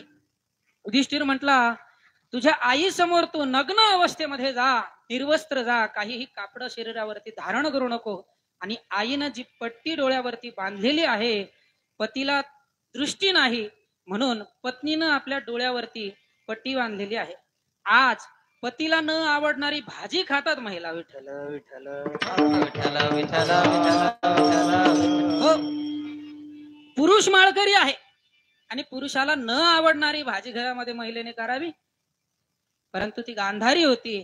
माझ्या पतीला जर दृष्टी नसेल तर मी सुद्धा आयुष्यभर या दृष्टीने जग पाहणार नाही, ही भावना त्या पतिव्रतेची होती. आणि त्या पातिव्रतेच्या शक्तीने युधिष्ठिराने सांगितलं की तू आई समोर जा, आईला नेत्र उघडायला लाव, आणि त्या नेत्राच्या पातिव्रत्याच्या तेजाने तुझा नखशिकांत शरीर जे आहे ते वज्रदेही होईल. दुर्योधनाने ऐकलं, गडबड होती आणि गडबडीमध्ये दुर्योधन निघाला. थांब म्हटला. युधिष्ठिर म्हटलं, थांब, अंगावरती कापड घालू नको. दुर्योधन म्हटला, चालेल चालेल चालेल, नाही घालत. दुर्योधन गेला. आता वाटेमध्ये जात असताना भगवान श्रीकृष्णाने विचार केला आणि अर्जुनाला म्हटला, अर्जुना, आता मी निघतो, तुमचा आणि माझा राम राम. अर्जुन म्हणले, काय देवा, तुझ्या भरोशावरती आम्ही युद्ध केलेलं आहे, युद्ध सुरू आहे, आणि तू असा मधून चालला आहे, नाहीतरी तुझं रणछोडदास नाव आहे, बरोबरच आहे. श्रीकृष्ण म्हणाला, अरे अर्जुना, एवढं चांगलं जुळून आणलेलं हे सूत्र तुझ्या भावाने सगळं वाटोळं केलं. शत्रू पक्षाला, दुर्योधनाला वज्रदेही होण्याचा उपाय युधिष्ठिराने सांगितलेला आहे. अर्जुन म्हटला, आता मधले मार्ग काढायला तुला काय वेगळं सांगायचं काय? महाराष्ट्रामध्ये सुद्धा आहे मधले मार्ग काढणारे लोक. बरोबर राजकारणामध्ये इलेक्शन आल्यावरती, निवडणूक आल्यावरती कोणाला आंदोलनाला उभा करायचं यांना चांगलं कळतं. असो, अर्जुन म्हटला, भगवान श्रीकृष्ण, आता तुम्ही पहा त्याचं काय करायचं. भगवान श्रीकृष्णाने माळ्याचं रूप धारण केलं, हातामध्ये एक फुलांची चादर घेतली, फुलांची शाल घेतली आणि दुर्योधनापुढे गेले. दुर्योधनाला म्हटले, अरे अरे, कसं चालला सा? लहानपणी चालायचं निर्वस्त्र आईच्या मांडीवरती, परंतु आता तू मोठा झालेला आहेस, असं चालणार नाही. दुर्योधन म्हटला, मग कापड घालायची सांगितलेली नाहीये, ही फुलांची माला आहे, फुलांची शाल आहे, ही कमरेपासून गुडघ्यापर्यंत धारण कर आणि मग आई समोर जा. जर नग्न अवस्थेत जाशील तर पातिव्रत्याच्या तेजाने वज्रदेही सोड, भस्म होशील. पण मनामध्ये घातला. ते पण मनामध्ये घालणारे लोक फार खतरनाक असतात. एखाद्याला विचारलं, का हो त्या गावचा मुलगा कसा आहे? खूप सुंदर मुलगा आहे, पण पगार कमी आहे. मोडलं ना. विठ्ठल विठ्ठल विठ्ठल विठ्ठल विठ्ठल पण मनामध्ये घालणारे पहिले हाणले पाहिजे. भगवान श्रीकृष्णाने पण मनामध्ये घातला, जर निर्वस्त्र जाशील तर भस्म होशील. आणि भगवान श्रीकृष्णाचं ऐकलं, माळ्याचं रूप धारण केलेलं आहे आणि फुलांची चादर जी आहे ते कमरेपासून गुडघ्यापर्यंत गुंडाळलेली आहे. आणि आईच्या समोर गेला, आईला म्हटलं, आई युधिष्ठिराने मला असा असा उपाय सांगितलेला आहे आणि आता तू डोळे उघड.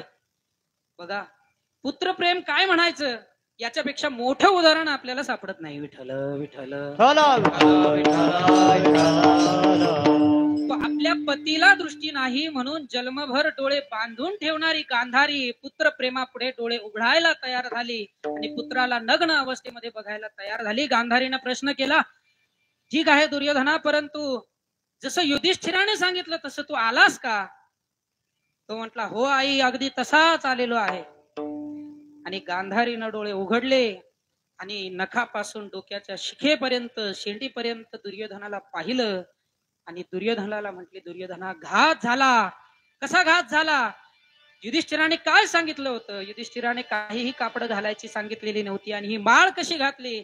तो म्हटला, वाटेत एक माळी भेटला. गांधारीच्या लक्षात आलं. गांधारी म्हटली, तो माळी नव्हता, तो वनमाळी होता. विठ्ठल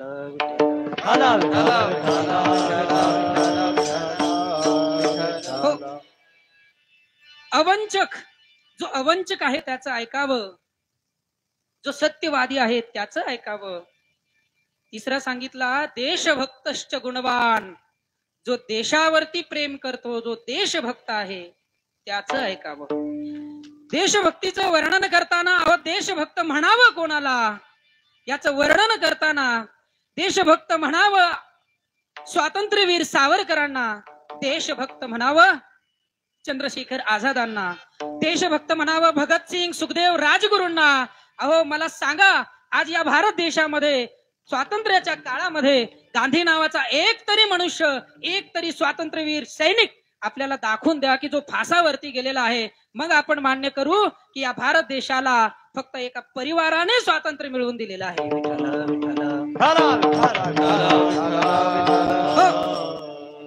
जर हेही देशभक्ती आपल्याला कळत नसेल, काय स्वातंत्र्यवीर सेनानींचं काय वर्णन करावं? चंद्रशेखर आझादांनी फक्त म्हणावं, तुम मुझे खून दो मैं तुम्हें आजादी दूंगा, या फक्त एका वाक्यावरती तरुण लोक मरायला तयार झाले. आणि स्वातंत्र्याच्या काळामधलं जर आपल्याला देशभक्त कळत नसेल तर चला मागे 350 वर्षापूर्वी आणि आठवा तो काळ छत्रपती शिवाजी महाराजांचा. आणि छत्रपती शिवाजी महाराजांच्या मावळ्यांना विचारा की काहो मावळे, कसं होतं हे देशप्रेम, कसं होतं हे राष्ट्रप्रेम. या छत्रपती शिवाजी महाराजांच्या मावळ्यांनी आपल्याला दाखवून दिलं. एक ना अनेक मावळे आपल्याला छत्रपती शिवाजी महाराजांच्या कारकिर्दीमध्ये बघायला मिळतील की ज्यांनी फक्त या स्वराज्यासाठी, या राष्ट्रासाठी आणि आपल्या राजासाठी आपले प्राण दिले. विठ्ठल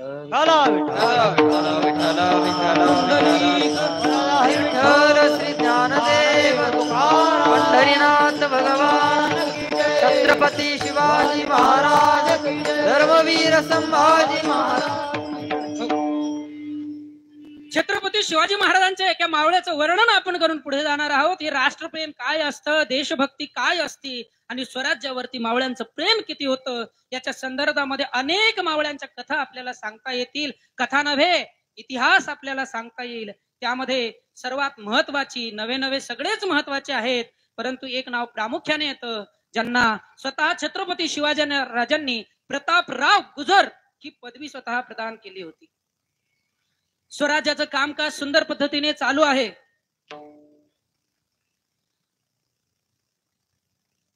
भारताच्या इतिहासामध्ये पहिले राजे असे शिवाजी महाराज झाले की ज्यांनी स्वतःच राज्याचं काम जे आहे ते अगोदर सुरू केलं. एक किल्ले छत्रपती शिवाजी महाराज आपल्या राज्यामध्ये सामील करत होते, परंतु त्याच मध्ये आपल्याच भारतामध्ये जन्माला आलेला राजस्थानचा मिर्झा राजे जयसिंग, त्यांची दृष्टी या स्वराज्यावरती पडली आणि आदिलशहाने मिर्झा राजांना या महाराष्ट्रावरती, या स्वराज्यावरती चाल करून पाठवलं. आणि मिर्झा राजांना माहिती होतं, आमचे देशमुख बाबा नेहमी म्हणायचे, खांद्यावरचाच हात गळ्याजवळ नेहमी जातो, लवकर जातो. माणसाचा घात करण्यासाठी लांबून हात येत नाहीत, खांद्यावरचा हात गळ्याजवळ जातो. म्हणूनच तर सगळे गुवाहाटीला गेले होते. विठ्ठल विठ्ठल. मिर्झा राजे जयसिंगला आज्ञा मिळाली मुघलांची की जा आणि त्या छत्रपती शिवाजी महाराजांचा नायनाट करून वापस या. मिर्झा राजांना माहिती होतं या राजाचा जीव या गडकोटामध्ये नाही तर या प्रजेमध्ये आहे आणि मिर्झा राजांनी तेच केलं. प्रजेचे नासधूस करायला सुरुवात केली, कत्तली करायला सुरुवात केली आणि या समाजामध्ये या स्वराज्यामध्ये हडदूस माजवला. आणि हे सगळं बघून छत्रपती शिवाजी महाराज म्हटले, जे राज्य या प्रजेसाठी मी निर्माण केलं ती प्रजाच जर राहत नसेल तर काय करायचं त्या राज्याचं. आणि छत्रपती शिवाजी महाराजांनी निर्णय घेतला की आपण मिर्झा राजांशी काय करणार आहोत, तह करणार आहोत. आणि मिर्झा राजांशी बातचीत करण्यासाठी राजे गेले आणि मिर्झा राजांनी सांगितलं, राजे तुम्हाला मुघलांची मनसुबदारी पकडावी लागेल, मनसुबदारी धरावी लागेल, मुघलांच्या चाकरी करावी लागेल. छत्रपती शिवाजी महाराज म्हणले, मिर्झा याच्यासाठी आम्ही राज्य उभा केलेलं नाही, माझे मावळे मी याच्यासाठी उभा केलेले नाहीत, तर या प्रजेसाठी मी उभा केलेला आहे. परंतु मिर्झा म्हटला, प्रजेकडे लक्ष द्या. आणि त्यावेळेस प्रजेकडे बघून छत्रपती शिवाजी महाराजांनी पुरंदरचा तह केला आणि पुरंदरासह 23 किल्ले मिर्झा राजांना द्यावे लागले. आणि त्यानंतर छत्रपती शिवाजी महाराज हे आहेत थोडेसे दुखी झाले आणि हे दुखी झालेले छत्रपती शिवाजी महाराज पाहावले नाही कोणाला, कडतोजींना. कडतोजी कुठून आले, ज्यांना छत्रपती शिवाजी महाराजांनी प्रतापराव ही पदवी दिली होती, तेच हे कडतोजी. पूर्वीचं नाव त्यांचं कडतोजी आहे. कडतोजींनी पाहिलं आपले राजे हे स्वस्थ बसवणार, राजांना अस्वस्थ वाटत आहेत. 23 किल्ले, अजून छत्रपती शिवाजी महाराजांचा राज्याभिषेक झालेला नाही. आणि कडतोजी जो आहे तो बेफान झाला. दुसऱ्या दिवशी राजगडाचे दरवाजे उघडले आणि कडतोजी एकटा मिर्झा राजेच्या छावणीमध्ये पोहोचला. मिर्झा राजेच्या छावणीमध्ये गेला, मिर्झा राजे समोर उभा राहिला. कुठून आलास? छत्रपती शिवाजी महाराजांच्याकडून आलं. कशासाठी आलास? तुमच्या चाकरीमध्ये घ्या ना मला, तुमची चाकरी करण्यासाठी आलो. मिर्झा राजे म्हणले, शक्य आहे? छत्रपती शिवाजी महाराजांचा मावळा आणि चाकरी? तो म्हटला, काय सांगावं, पुरंदरचा तह झाला, आमच्या राजाने तुम्हाला 23 किल्ले दिले, ते शिवाजी महाराजांसोबत मरण्यापेक्षा तुमच्या सोबत वाचलेलं काय, जगलेलं काय वाईट आहे? मिर्झा राजाला विश्वास पटला आणि या कडतोजीला त्यांनी आपल्या सेवेमध्ये चाकरीमध्ये घेतलेला आहे. परंतु कडतोजीच्या मनामध्ये मात्र एकच लस आहे, मी कधी या मिर्झा राजेशी बदला घेईल. छत्रपती शिवाजी महाराजांना ज्यांनी नमवलं होतं त्याचा मी कधी बदला घेईल, ही एकच आग कडतोजीच्या मनामध्ये होती. आणि कडतोजी त्याची वाट पाहत होता. योगायोगाने मिर्झा राजाने कडतोजीला त्याच्या छावणीच्या भोवती पहाराची ड्युटी दिली. त्याला सेवा मिळाली की मिर्झा राजांच्या बाजूला, छावणीच्या बाजूला काय करायचं आहे, तुला पहारा द्यायचा आहे. मध्यरात्र झालेली आहे. कडतोजीने प्रसंगाची वाट पाहिली आणि प्रसंग आला. मिर्झा राजे एकटा झोपलेला आहे, बाहेर कोणीही पहारेकरू नाही. आणि संधीचा फायदा घेऊन मिर्झा राजे विजेच्या वेगाने जे आहेत ते मिर्झा राजाच्या छावणीमध्ये गेलेले आहेत आणि आपली कट्यार उपसली आणि मिर्झा राजेवरती मार करणार. तेवढ्यात मिर्झा राजेचे जे दुसरे सैनिक आहेत त्यांनी कडतोजीला पकडलं आणि मिर्झा राजे कडाडले. आतापर्यंत या मिर्झाच्या शरीराला हात लावण्याची हिंमत कोणाची झाली नाही, परंतु तुझी हिंमत झाली कशी? शमशेर आणा. आणि तलवार आणण्याचा आदेश मिर्झा राजांनी दिलेला आहे. मिर्झा राजाची तलवार आली. सगळे सैनिक बघत होते, आता मिर्झा राजाचं काही खरं नाही, मिर्झा राजाची गर्दन उडवली जाणार. परंतु त्याच वेळेस मिर्झा राजांचा अवतार जो आहे तो बदलला आणि मिर्झा राजांनी तलवार हातामध्ये धरली आणि कडतोजींच्या समोर ठेवली. हे घ्या बक्षीस. शत्रूला सुद्धा बक्षीस देण्याची दानत त्या काळामध्ये होती. आतापर्यंत या मिर्झा राजेवरती हा वार करायची हिंमत कोणाची झाली नाही, ती हिंमत तुम्ही केली, हे तुमचं बक्षीस आहे. आणि जा राजांकडं. आणि जाता जाता मिर्झा राजे म्हणतात, सांगा तुमच्या राजांना, सांगा छत्रपती शिवाजी महाराजांना की ज्यांच्याकडे असे मावळे आहेत त्यांचा पराभव मुघल सोडून द्या, मी सुद्धा करू शकत नाही. विठ्ठल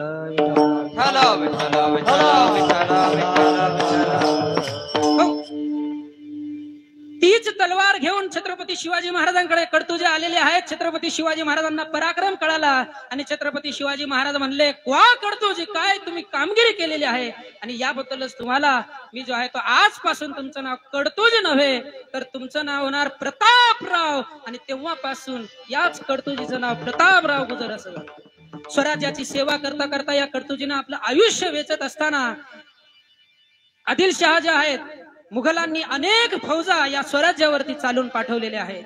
त्यामध्येच एक 17,000ची फौज घेऊन बहलोल खान जो आहे तो स्वराज्यावरती चालून आला आणि या बहलोल खानाचा वध करण्याची जी जबाबदारी आहे ती छत्रपती शिवाजी महाराजांनी या प्रतापराव गुजर यांच्याकडे दिली. प्रतापरावांनी घनघोर असं युद्ध करून या बहलोल खानाचा पराभव केला. परंतु बहलोल खान जो आहे तो प्रतापरावांना शरण आला आणि शरण आलेल्याला मरण देऊ नये ही आपली भारताची संस्कृती डोळ्यासमोर ठेवून त्या कडतुजीनं म्हणजे प्रतापराव गुजरांनी बहलोल खानला काय केलं, शरणागती दिलेली आहे, त्याला मुक्त सोडलं. परंतु ही बातमी जेव्हा छत्रपती शिवाजी महाराजांना कळाली त्यावेळेस कडाडले छत्रपती शिवाजी महाराज, बहलोल खान तो सापाची जात, एक ना एक दिवस वार करणारच, तुम्ही त्याला जीवे कसे सोडले. त्यावेळेस छत्रपती शिवाजी महाराजांचे हे शब्द ऐकून प्रतापरावांचं मन खिन्न झालं आणि महाराजांचे शब्द खरे झाले. थोडेच दिवस गेले आणि स्वराज्यावरती पुन्हा चाल करून येणार नाही म्हणणारा बहलोल खान पुन्हा एकदा स्वराज्यावरती चालून आला आणि त्यावेळेस प्रतापरावांचे डोकं जे आहे ते कडाडलं आणि त्यावेळेस पुन्हा एकदा महाराजांनी प्रतापरावांना एक पत्र पाठवलं आणि त्या पत्रामध्ये महाराज म्हणतात, आता मात्र बहलोल खानाला जर आपण सोडलं, जोपर्यंत तुम्ही बहलोल खानाचा वध करत नाही तोपर्यंत तुम्ही आम्हाला तोंड दाखवू नका. आणि हे शब्द प्रतापरावांच्या काळजावरती तलवारीप्रमाणे वार करत गेले आणि प्रतापरावांना फक्त दिसू लागला तो बहलोल खान आणि बहलोल खान आणि बहलोल खान. जवळच्या नेसरीच्या खिंडीमध्ये प्रतापरावांना बातमी मिळाली की नेसरीच्या खिंडीमध्ये बहलोल खान हा तळ ठोकून बसलेला आहे. ती ऐकताच क्षणी बहलोल खानावरती वार करण्यासाठी प्रतापराव गुजर निघाले आणि हे फक्त 6 मावळे घेऊन म्हणजे 7 मावळे प्रतापराव गुजर आणि सोबत 6 मावळे घेऊन बहलोल खानावरती वार करण्यासाठी प्रतापराव निघालेले आहेत. बहलोल खानाच्या 17,000च्या फौजेवरती फक्त 7 मावळे निघाले आणि याच मावळ्यांची कथा सांगणारी एक कविता महाराष्ट्रामध्ये लिहिला गेली, वेडात मराठे वीर दौडले 7. या 7 मावळ्यांची कथा सांगणारी एक कविता महाराष्ट्रामध्ये लिहिली गेली. सपा सपा सपा सपा वार करत हे 7 मावळ्यांनी हजारो कत्तली मुघलांच्या केलेल्या आहेत. परंतु किती टिकणार, 16-17,000ची फौज कुठे आणि फक्त 7 मावळे कुठे. 7ही मावळे धारातीर्थी पडले. प्रतापराव गुजर हे धारातीर्थी पडले. पडल्या पडल्या प्रतापरावांच्या श्वासामधून माती उडाली आणि त्या उडालेल्या मातीला प्रतापराव सांगत होते की सांग माझ्या राजाला हा प्रतापराव मेला, परंतु फक्त मातीत नाही मेला तर मातीसाठी मेला.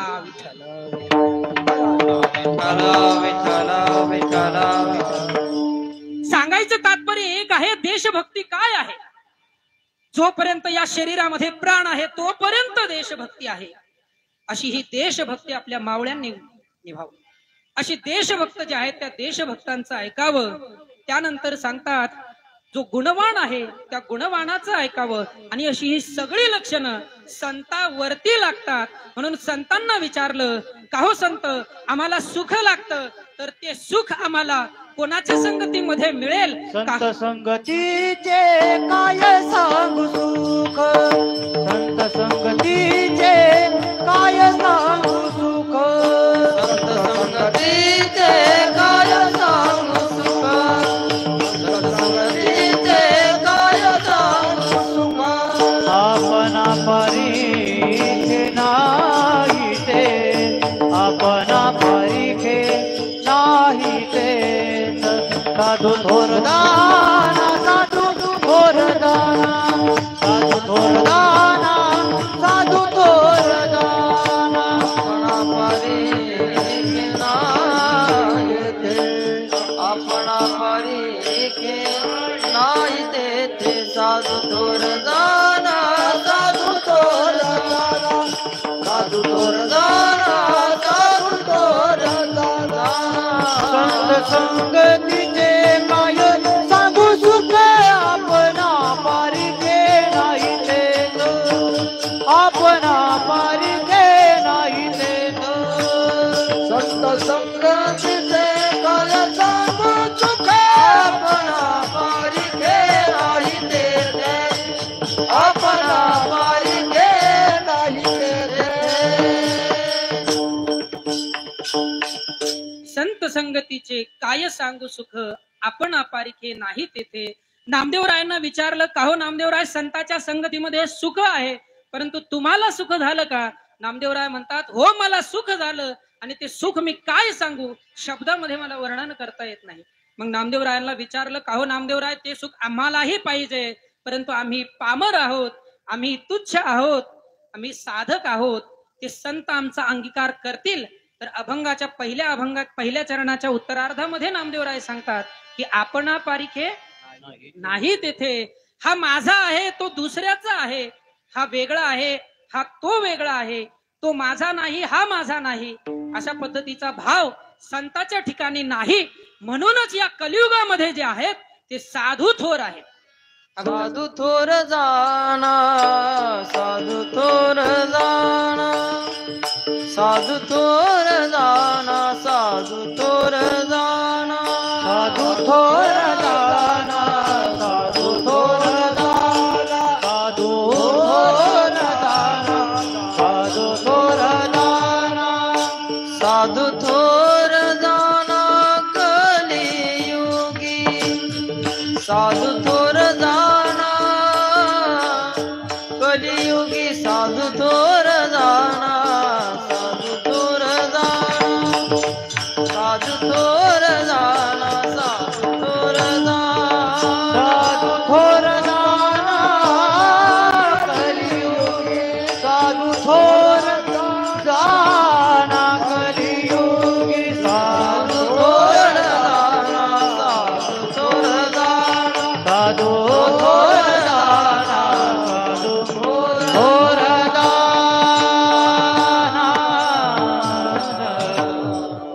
साधू थोर जाना, साधू थोर जाना, साधू थोर जाना कलियुगी. नामदेवराय म्हणतात की हे संत जे आहेत ते संत आपणा पारिखे नाही तेथे, त्यामुळे या कलियुगामध्ये फक्त संत हेच थोर आहेत. परंतु संत सुद्धा कोणाला संत म्हणावं याचाही खूप मोठा प्रश्न आहे. जगद्गुरु तुकोबारायांना विचारलं कोणाला संत म्हणावं, त्यावेळेस जगद्गुरु तुकोबाराय म्हणतात अगोदर संत कोणाला नाही म्हणायचं हे आपण पाहू, मग संत कोणते पाहू. त्यावेळेस जगद्गुरु तुकोबाराय जे आहेत ते 8 चरणाचा अभंग लिहितात आणि त्याच्यामध्ये वर्णन करतात, 7 चरणामध्ये वर्णन करतात. नवती ते संत, नवती ते संत करिता कवित्व, ते संत नव्हते जे कविता करत होते. सुंदर सुंदर अभंग लिहिले म्हणजेच संत झाले असं नाही. का हो जे कीर्तन करतात ते संत आहेत का? नव्हती ते संत करिता कीर्तन, सांगता पुराणे नव्हती संत. का हो जे वेदाचं पठन करतात ते संत आहेत का? नव्हती ते संत वेदाच्या पठने कर्माचरणे नव्हती संत. का हो जे तीर्थयात्रेला नेतात ते संत आहेत का? नव्हती ते संत करिता तप तीर्थाटन, सेविलिया वन नव्हती संत. जे वनामध्ये राहतात, हिमालयामध्ये जाऊन राहतात ते संत आहेत का? सेविलिया वन नव्हते संत. मग नेमकं संत कोणाला म्हणावं, काय संताचं लक्षण आहे अभंगाच्या 3ऱ्या चरणामध्ये. इह लोकी तोचे सर्वभूती समय, इह लोकी तोचे सर्वभूती समय, इह लोकी तोचे सर्वभूती समय, इह लोकी तोचे सर्वभूती समय. शरीराचा भ्रम नेनकादा, शरीराचा भ्रम नेनकादा, साधू थोर जाना, साधू थोर जाना, साधू थोर जाना, साधू थोर जाना. शरीराचा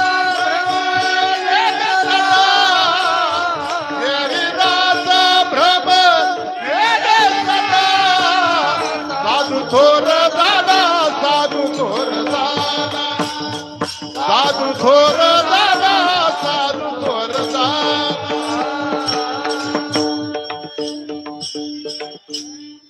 इह लोकी तोची सर्वाभूती सम, शरीराचा भ्रम नेने कदा विठ्ठल.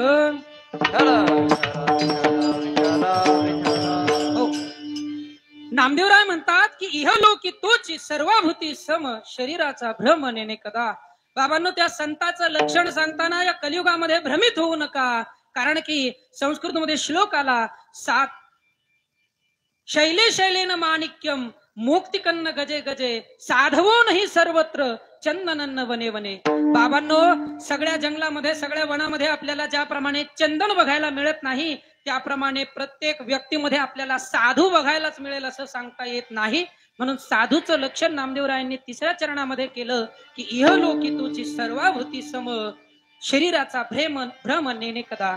ज्यांच्या ठिकाणी शरीराचा भ्रम नाही, जगद्गुरु तुकोबाराय सुद्धा म्हणतात, जववरी नाही निरसला देह तोवरी अवघे संसारिक. जोपर्यंत या देहाचा भ्रम निरसत नाही, मी वेगळा आहे आणि तो भगवंत वेगळा आहे असा जोपर्यंत भ्रम आहे, तोपर्यंत त्यांना संत म्हणता येत नाही. जगद्गुरु तुकोबाराय म्हणतात, जे संत आहेत तेच देव आहेत आणि जे देव आहेत तेच संत आहेत. देव ते संत निमित्त त्या प्रतिमा विठ्ठल.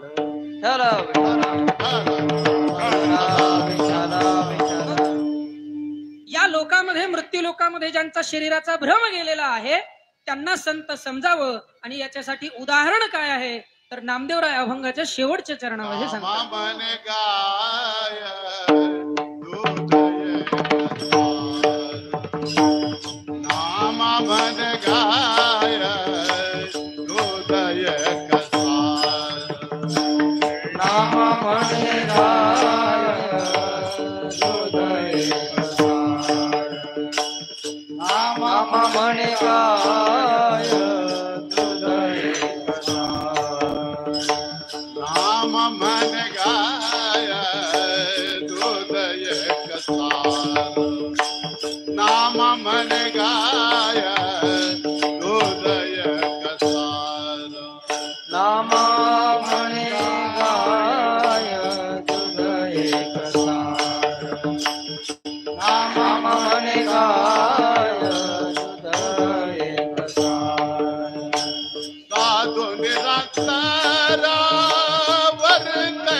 साधू थोर जारा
नामा म्हणे गाय दूध एक सार साधो निरंतर वर्ते तैसा.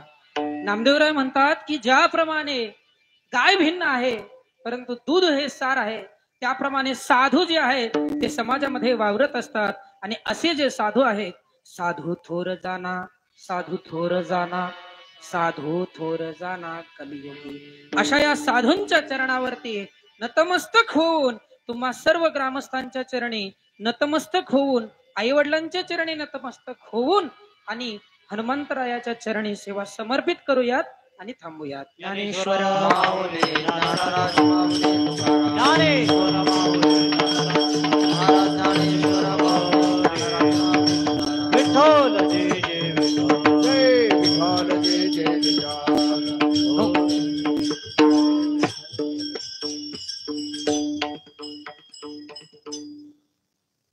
महत्वाची सूचना एक सांगायची अशी,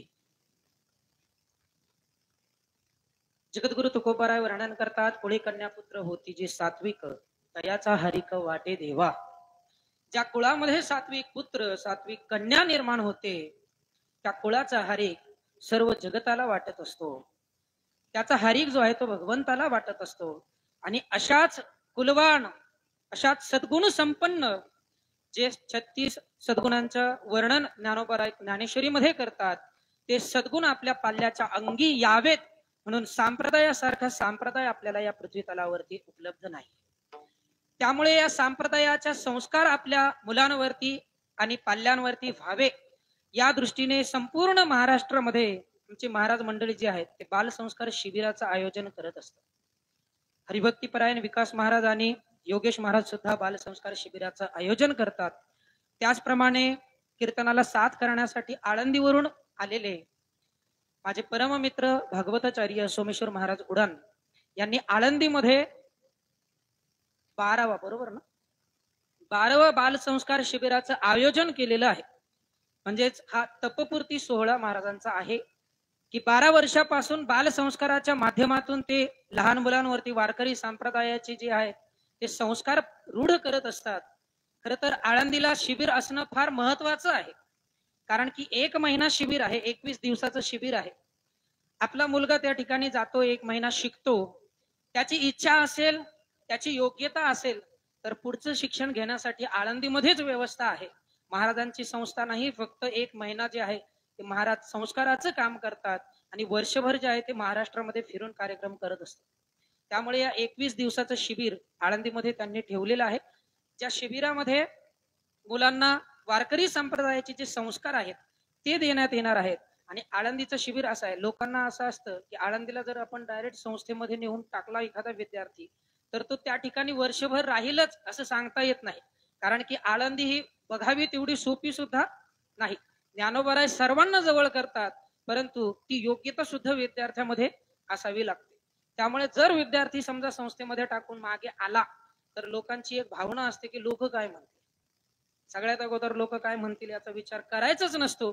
कारण की आपल्याला आपल्या कुटुंबाचे संस्कार आणि आपल्या आई वडिलांची मानमर्यादा समाजामध्ये पाळणारा विद्यार्थी आणि पाळणारा पुत्र आणि पुत्री निर्माण करायची आहे.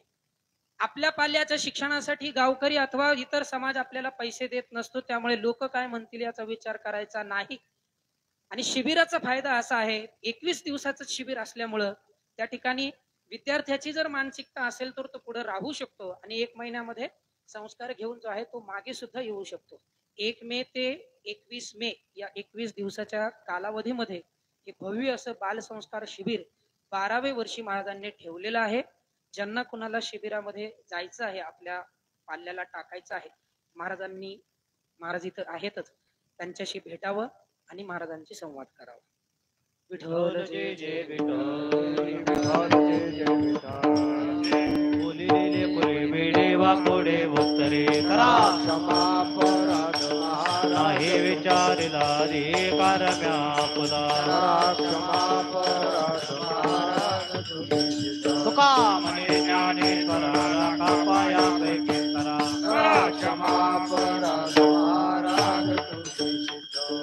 देव तुकारा ज्ञानदेव तुकारा झाले समाधान तुमचे देखील चरण हा सुरवाडी कापणे येथे सापडले केले हा तुका म्हणे भोग गेला निवारिला लाग आज करोनी आरती चक्र पाणी ओवाळते पावो सकळा पुण्यवंत तुम्ही बाळा हा तुका वाहे टाळे उभा सन्निधा जबळे प्रेम सप्रेमारती गोविंदा ते ओवाळी बाळा प्रौढाने मंगा ओवाळते परमानंदा नामा म्हणे केशवांचे पुणे राहिलो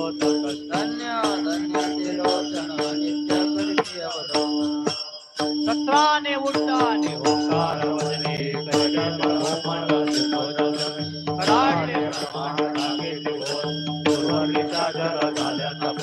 देव जय देव जय हनुमंता हो स्वामी हनुमंता जय प्रसाद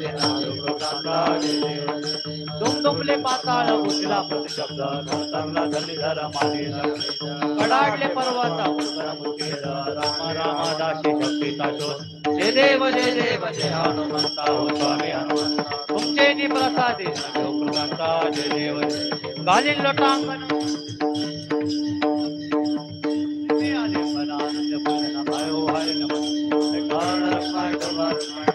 मागणे ते तुझा प्रती आहे या संतास निर्भीती माझे तुका म्हणे आता उदार होईल या संतास निर्भीती माझे ज्ञानदेव तुकाराम तुकाराम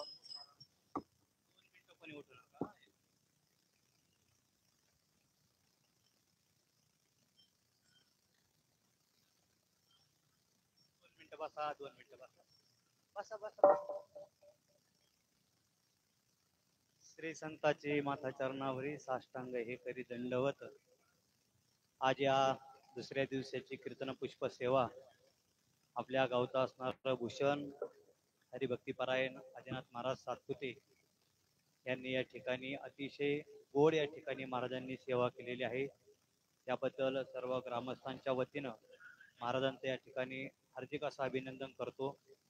आज दुपारी जी प्रवचन सेवा झाली असे असणारे आमचे मित्र सोमेश्वरजी महाराज उडान यांचं या ठिकाणी सर्व काळेगावकर ग्रामस्थांच्या वतीनं महाराजांचं या ठिकाणी स्वागत करतो.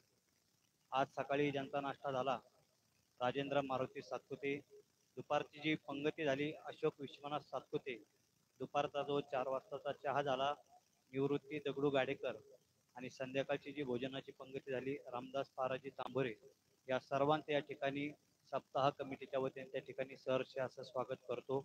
उद्या संध्याकाळी ठीक 9 वाजता हरिभक्तीपरायण वैभव महाराज माळवदे डोरसडे महाराजांच्या मधुरवाणीतून या ठिकाणी हरिकीर्तन सेवा होणार आहे.